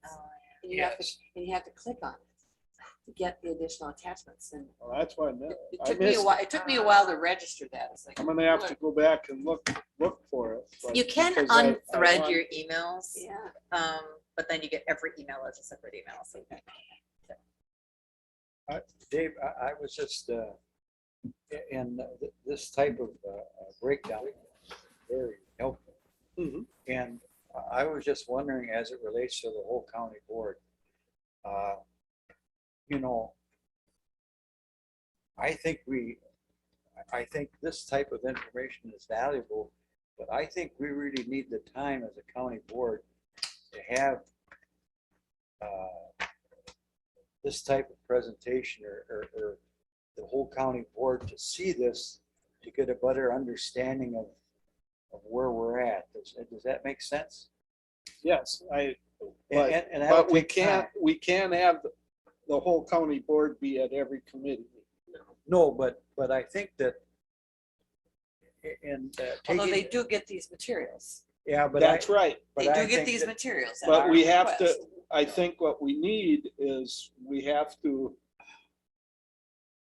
that we should try to get every committee or every department doing something similar to this, so that when people get these materials from a different department, from a committee they're not on, they understand what they're getting and they can look Yeah. at it. I think this is great what you're doing. And I told the highway they have to try to explain stuff on what's going on, and the other departments do too. It's true in ENS as well. I mean, What I meant, Dave, is that I don't think that we need Chris to come in and go through the weeds here, but you know, you want the county board to make an informed decision, and until you understand, I mean, and just to be brutal about it, all right, if we only have to pay $106,000, Right? that's all we got to pay. We could save $1,600,000 if we don't want to do that. Now, I'm not saying that we should do that, but that's the cold hard facts. Now, every department, you know, and so what I'm saying is that here we are, the committee, we're finding that out, we understand it. I think we need to get that, however it takes to get everybody to understand that, because I agree 100% with you that we don't want Paul Miller making the decisions. We have to make the decisions, and like you say, to make informed decisions about where we're going. And then not only are there monetary decisions, but there are decisions of what the different supervisors think the county should do. You know what I'm saying? Because it's not always dollar signs. It's, you know, what services do you offer, and what do you as a county board member? And I think sometimes I get carried away, but I think it's okay. Yeah. I didn't notice that. What do you mean you didn't notice that? Should have been an executive committee Oh, yesterday, my that's all. I just feel that the time spent to make an educated decision would be worth it. I totally agree. And I think that, I don't know how we I should do absolutely that, agree with you. but, you know, maybe a synopsis or however it would be, because unless I miss my guess, and he's right, I don't like it, I don't want to cut, but maybe we got it.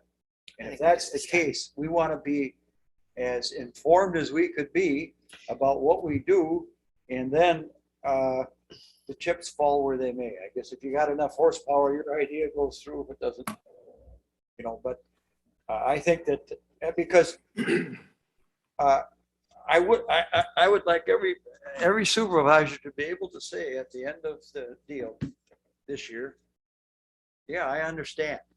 I maybe don't like it, but I understand where we're at here, each department. And of course, I've been on this committee for quite a while, and Chris is all wore out trying to educate me, for Christ's sake. But I mean, you know, it takes a No, while. but this is probably the best I've seen that has educated us in all the years I've been on the county board. I what think you've it's been doing. absolutely terrific. And then there's another consideration, and you point out, so if the county only met its match, it's $106,766. It would be interesting to know what would happen to those two. Well, I was gonna, that's what that's, piece I was That's gonna, the- I think there is Yeah. one additional consideration, and that's the risk assessment of that. Like, Yeah. if you only provide services to that level of that language that said, you know, make whatever it said, whatever reasonable, Right. or Every reasonable action. take every reasonable action or whatever. Yeah. What does that mean? And if you don't do that, then, you know, like, what does that mean? And but that's risk assessment. I just gave, I've just used this example because it's a true example. When you think about risk assessment, when we moved from the building down, that's now the parking lot of the food co-op, to the Menominee Market to here. And we were going to put all of our protected health information in paper files into a truck and drive it here. One of the things that you do is a HIPAA, a protected health risk assessment. You say, what happens if the truck crashes and all people's that are in information flows around Highway 25 or 29? And so you assess the risk of that. And you say, well, what are the ways that we can mitigate that risk? And one of the things that happened is the moving company wrapped all those, they put them on carts, and then they wrap them in like huge things of saran wrap. I mean, it's way heavier than saran wrap, but whatever, for that very purpose, so that things don't fall off and get lost and whatever, you know. So it doesn't mean that a truck wasn't going to crash. It doesn't mean our stuff wasn't going to blow all over, but we had assessed looking at it, and we've done the best job they could to make decisions about that. And, you know, that's where I think that's the third leg of it. What do we have to do? What do we want to do? And then what's the risk of, what's it cost us? Say, Chris, you probably didn't know it, but that shrink wrap, they also wrap pallets of dog food, essentially. Probably. Excellent. All right, I know we've still got legislative agenda, so let me just whip through. This one's pretty fast. This is economic support services. So what do the economic support staff do? They do three main things. Nation for Medicaid, Badger Care and Food Share. Eligibility for child care assistance, so people who can't afford to fully hire childcare when they go off to work. If you're under a certain income level, you can receive assistance for that. And then they have a benefit recovery and fraud team, which looks at people that both received benefits when they shouldn't because they didn't. It was, you know, was an error on the participant's part or the agency's parts, or because they specifically tried to defraud the government. So are economic support services mandated? Well, sort of. So when we entered into consortiums, and honestly, this was telling to me because I didn't know that this was statutory language. I knew it was in the state to county contract, and then it went away, but it is actually statutory. When we went to consortium model of care in 2012, essentially the statute was revised to say that if you look under C, if we decide not to do economic support services, then the department, meaning the state Department of Health Services, will assume responsibility for those programs. But D, if the department assumes responsibilities, then any county that doesn't do it will pay the department the amount that the county expended for the administration of income maintenance programs in calendar year 2009. Essentially, if we say we're not going to do it, we're still on the hook for whatever levy we had in the program in 2009, which for us is just under $400,000. And what do we have in now? Where are you coming to that? We're getting to that. All right. So structure, we are part of a 10-county consortium for the delivery of these services, and I list the other participating counties. All of our staff man a virtual call center, so when you call an 800 number to get to the Great Rivers Consortium to ask, apply for, ask for, moderate, adjust, do whatever with benefits, our staff help to man that call center, but I say virtual call center because our staff are here. Most of them are in their homes, honestly. But they're all over the 10-county area. And then we also have, so we have 1 manager, 2 lead workers, and then 12 economic support staff. The lead worker, so the staff are split into functions. Some deal with what is called the family team. Those are just sort of your, I'll just say, kind of run of the mill Badger Care and food share benefits. And then there's much more complex equations that go into figuring out whether people are eligible for publicly funded long-term care. Because if I'm, let's say I'm an elderly person and I need to go into the nursing home, or I need to go in assisted living or whatever, and I don't have money to pay for that, it has to take into consideration whether I've divested any of that money, whether I have any land outside of my household that can be sold, like all those sorts of things. And so they do all that for all of that. So this is where it currently stands. Does Bill have a question or is he just stretching? No, no question. I was stretching. Sorry. Thank you, Katie. Sorry, Bill. Lower back problems. Have you fallen lately? Right, yeah. Are you at risk of falling? Yeah. You feel safe in your home. Yes. Okay, so here's the bottom line. There are no leased staff in economic support. Our county, vast majority of the expenses in economic support are the staff. You can see $1.1 million worth of staff, $12,000 worth of other stuff. And honestly, we oftentimes don't even spend that, but it covers postage is a big one of those, maintenance agreements on the copy machines, and the printers and things that they use. That's probably a bulk of that cost. A little bit of travel and a little bit of training, although they don't go very many places either. Then these are the revenues. Childcare, $48,000. The state allocation for income maintenance, $158,000. And then for every dollar that you spend in income maintenance, you receive 50 cents back from the federal government. So that's kind of what that dollar amount is. And in the last several years, there's an enhanced Medicaid rate on that federal money. So as a result of that, there's more money in the system.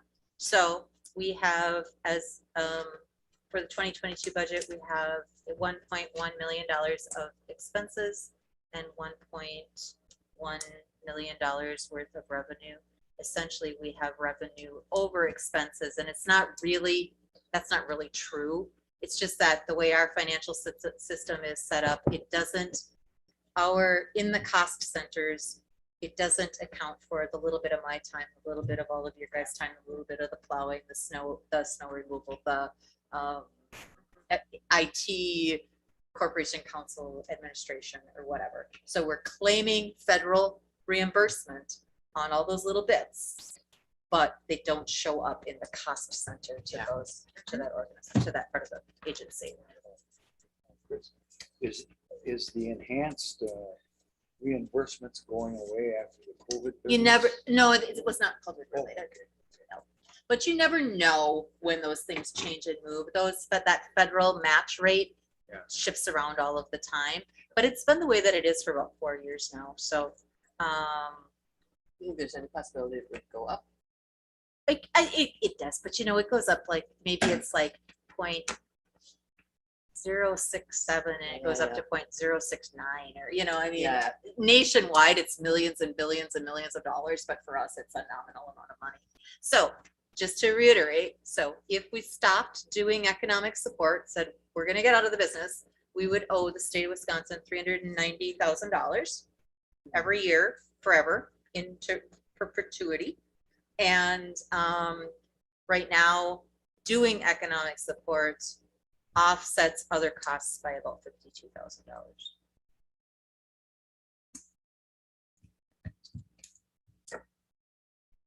Okay. And Sarah will give us the bottom line for this year, this month, I mean. Sarah, are you sleeping or are you still there? I'm still here. I just can't share my screen because you have to stop sharing. All right.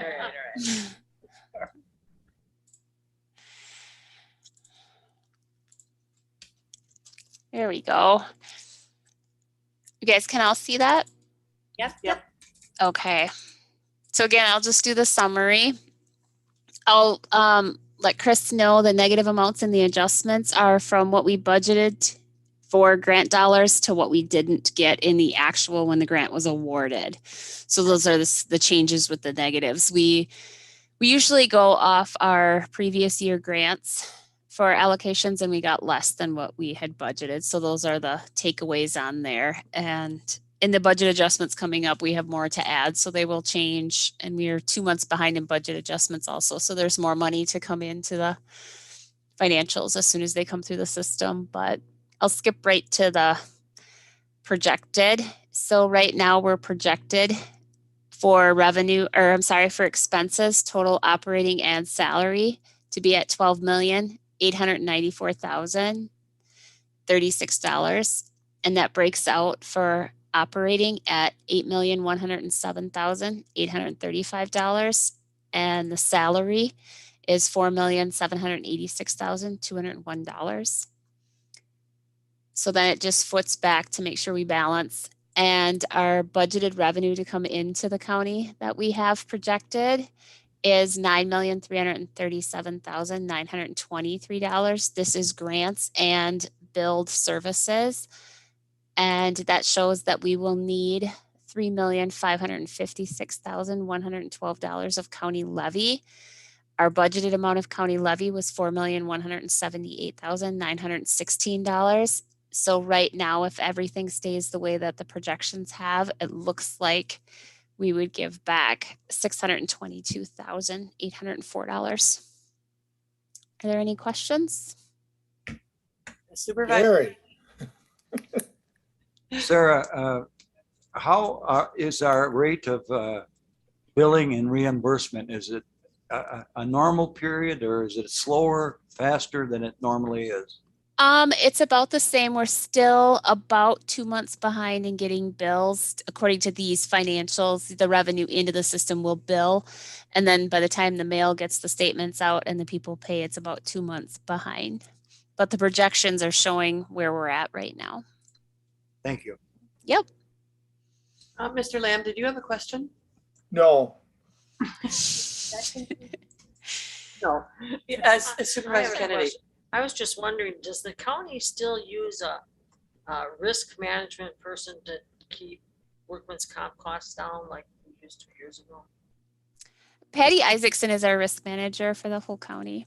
Is it the Aegis Corporation or something like that? Yep. Mm-hmm. I just wonder. Yep. I don't hear any more about workman's comp. We used to go all the time. Thank you. You're welcome. Anything else? Anything else for Sarah? Thank you, Sarah. Thank you, Chris. Can I just say one Yeah. thing related to those financials? So I want to, I'm going to try to think about how to figure this out, although it's pretty complicated, so I'm not sure if I can. But so one of the other factors that has significantly impacted spending in both behavioral health and family and children's services, even though placements and things are unpredictable, is the fact that the CCS program, the Comprehensive Community Services Program, which is 100% funded through federal and state dollars, we don't have any levy in that program.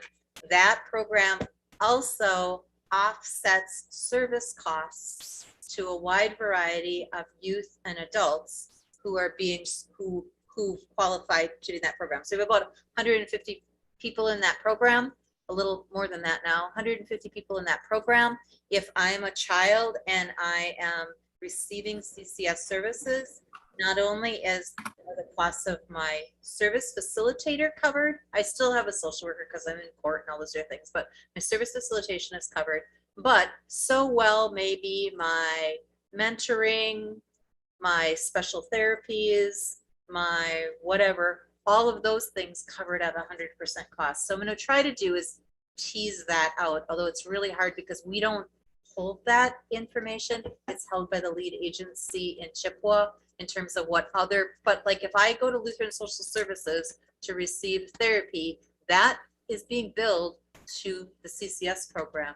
We're not paying for that. So there's a offset of what was previously county money now being covered by the CCS program by our participation.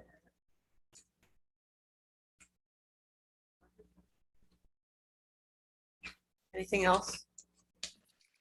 All right, moving on. We have 2 action items.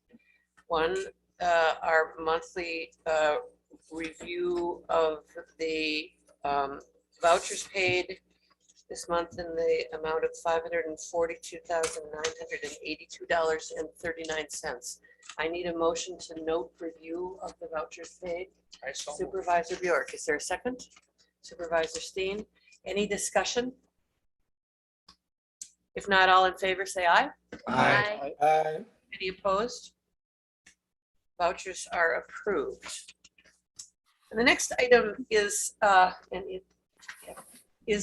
legislative agenda. And what you have in your packet is the legislative agenda that this committee approved in 21. So we need to look at this for 2022. I don't know why I have such a hard time saying 2022, but I do. So Yeah, go ahead. what I would say about that is you don't necessarily have to finish this tonight, but the desire is to have it finished at the end of the August meetings, and your August meeting is likely to be a longer meeting.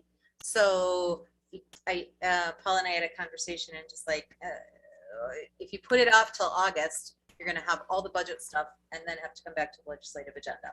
So you might want to, think about how to manage all of that, but that's why you have it now. Yeah, and I think it's going to be difficult to sort of think about it tonight, but I'm wondering if there is a way for us to maybe think about categories in which committee members might be interested in.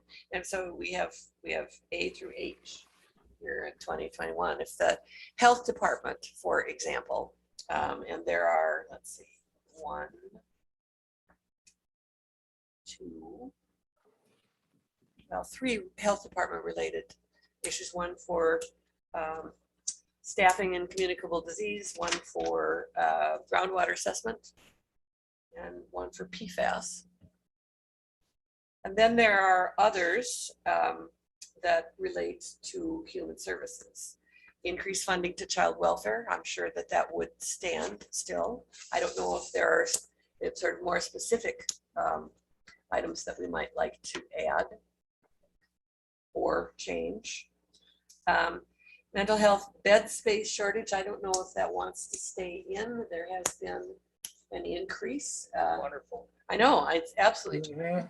Oh, maybe that's something that and I don't know, I would defer to Chris on that. Maybe that's something that we stop asking for. I think we probably accomplished I think at least for the time being. at least for the time being, have been successful on that. So that's, that would be terrific.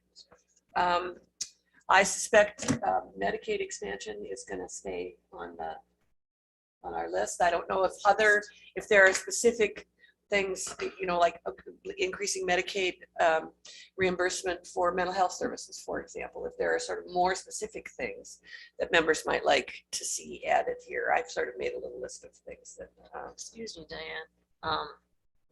We got told at the neighbors committee that there's going to be a major Medicaid increase for nursing homes. So it's might be 10 to 12%. So that kind of helps. Yeah, I think that's in the sort of infrastructure. Yeah. Bill, yeah. But maybe more specific Medicaid reimbursements, mental health would be one, I would think. There is currently an increase. I just don't know more about that. Okay. So Birth to 3 program funding, that it's crazy that program is so effective and is so wildly underfunded. I assume that we would like this to stay in. I don't know, again, if we want to attach more specificity to it. I don't think that it needs more specificity. I think the ask is pretty straightforward. It's just been denied. I know, it's been denied. Just a suggestion or a thought. Would our chairman and the department heads want to put their head together and send out a proposed document that would get a thumbs up or a thumbs down? And so would that allow us to have an answer prior to our next meeting? Well, I don't think we could have an answer prior to the next meeting, but it wouldn't take time, it wouldn't take a lot of time at the We would meeting. be set to Right. vote on it right away then. Yeah, and I was actually going to suggest that, but the reason that I brought up sort of by department, some categories, is I would like to hear your ideas about additions or changes or making some of these asks more specific. And then was going to suggest, would you allow Chris and KT and I to sort of put some of this stuff together and get it out to you in advance? So I have maybe, I'm Faith in sorry. the women. No. So maybe, the way forward would be for us to send things to you. I think so. And then you can put heads together and then kind of collate and put it all. Yeah, and so together. long as you just send it to me and not to everyone on the committee. Yeah. Okay. Okay. We'll get them out. Any concerns, Katie or Chris? Are we okay? All right, then we can move on with this, with your assent. I think whenever you can have a specific amount, it's better than asking For just an increase. And I was wondering, particularly in Medicaid, if we could, if there aren't some sort of more specific asks. I don't know if I'm smart enough to come up with the money, but. The language, the way it's, I'm sorry. No, you go ahead. You can Makes me, critique. makes me think that for the continued support that it's that federal Medicaid expansion. These that this we goes accept the federal. this goes to state legislators. Right, No, but but- hasn't Wisconsin state decided to not accept? the Yes, that is federal correct. expansion? Right. That's Correct. what this item is for specifically. Yeah. Huge. Yeah, that is correct. Yes, Supervisor Steen. I got a question for Diane and for Dave. When you went and talked to those legislators about the Medicaid expansion, were there any particular numbers involved, or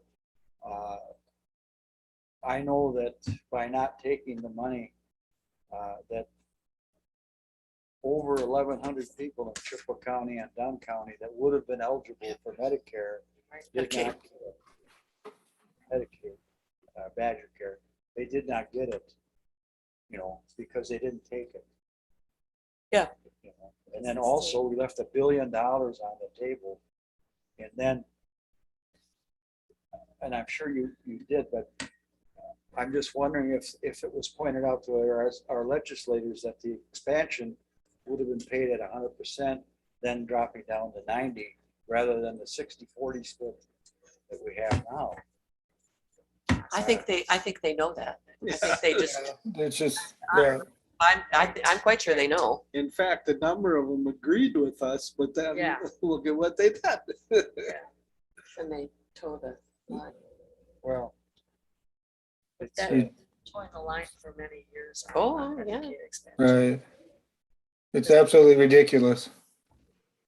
Well, I do think sometimes it's know thy enemy, and so I think it's really important to also be educated on the other why of what that is, whether you agree or not. There is a logic, $1 billion, but there is a logic on the insurance part, and that Wisconsin did seek a federal waiver and I'm not arguing in one direction or other. I'm just saying I think it's important to sort of know the full argument that Wisconsin did seek a waiver so that people between 100 and 138% of the poverty level could obtain the subsidies and the tax credits out of the marketplace. So the argument, the counter argument is no one is without insurance. You can go to the marketplace, you can have it subsidized in full and at little or no cost to you, and it supports private entities at a higher rate, or providers, healthcare providers at a higher rate than Medicaid does. Although, in that limited argument, they may be correct, but I am not very smart, but $1 billion, no $1 billion.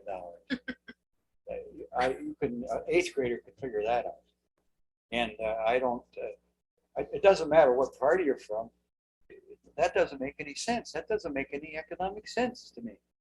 And it doesn't matter. And I don't know what's in Senator Baldwin's bill. I don't know what they're thinking about the states, the 12 states that have rejected the Medicaid expansion. There is a bill circulating. I don't know what its status is or what's in it.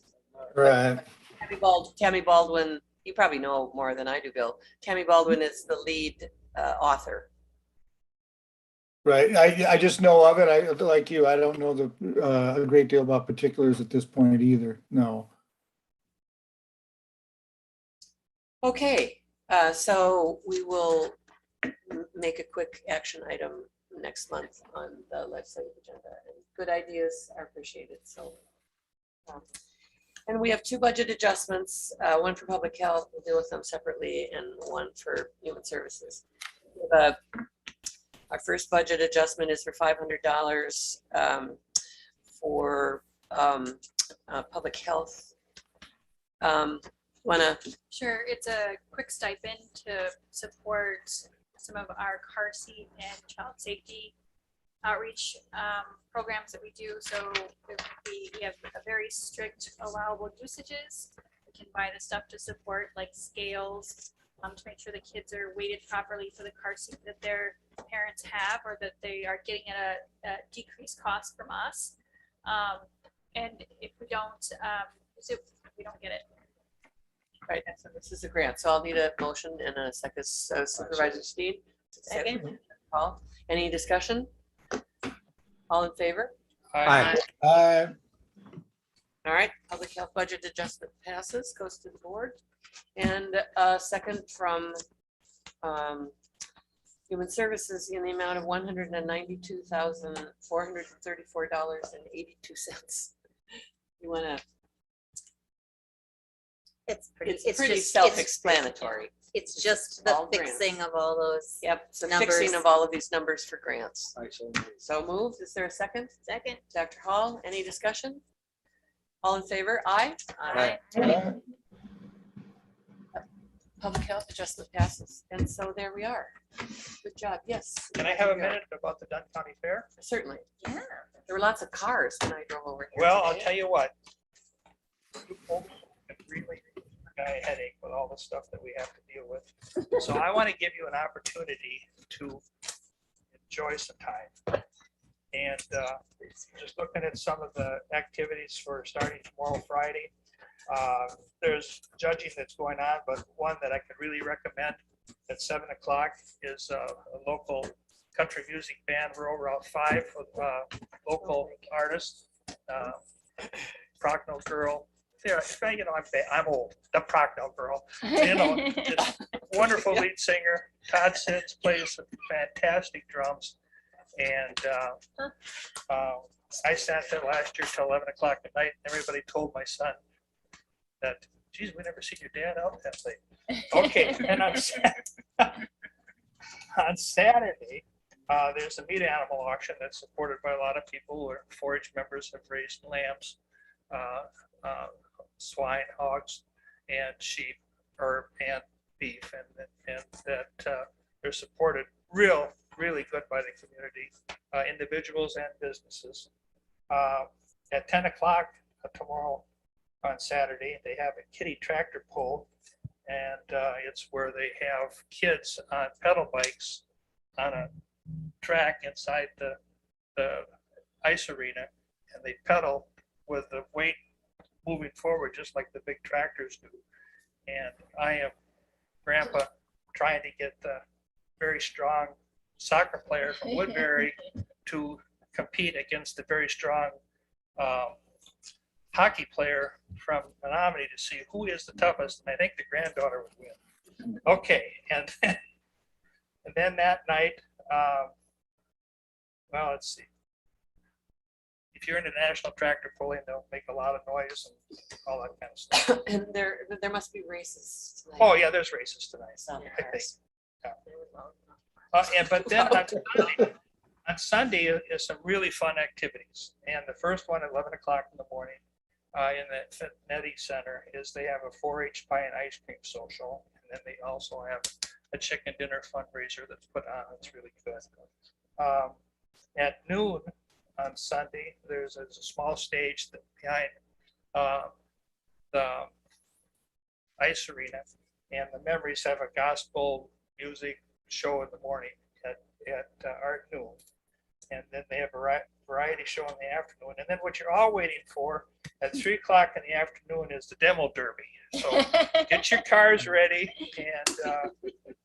And I got to tell you, those people out there volunteering, working, just amaze me.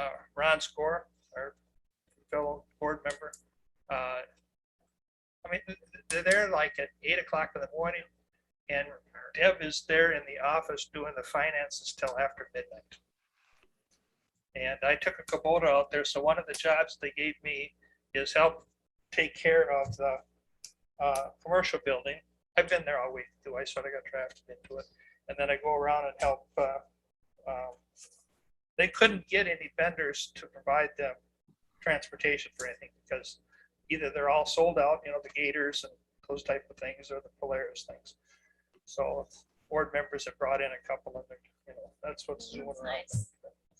So the other biggest job I have is in the commercial building, and there's a wonderful exhibits in there from senior citizens and adults and the kids. And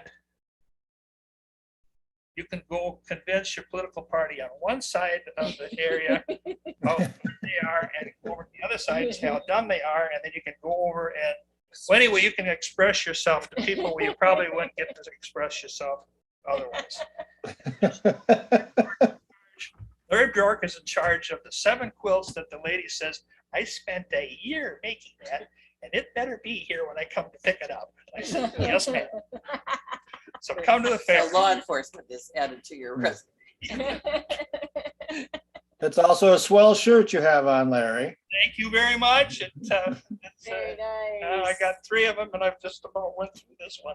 So bring your little personal fans Yes. for the weekend. Yes. Yeah, And well, go just, to I mean, want if you get a to. chance to do it, it's really fun. Yeah. You know. Yeah.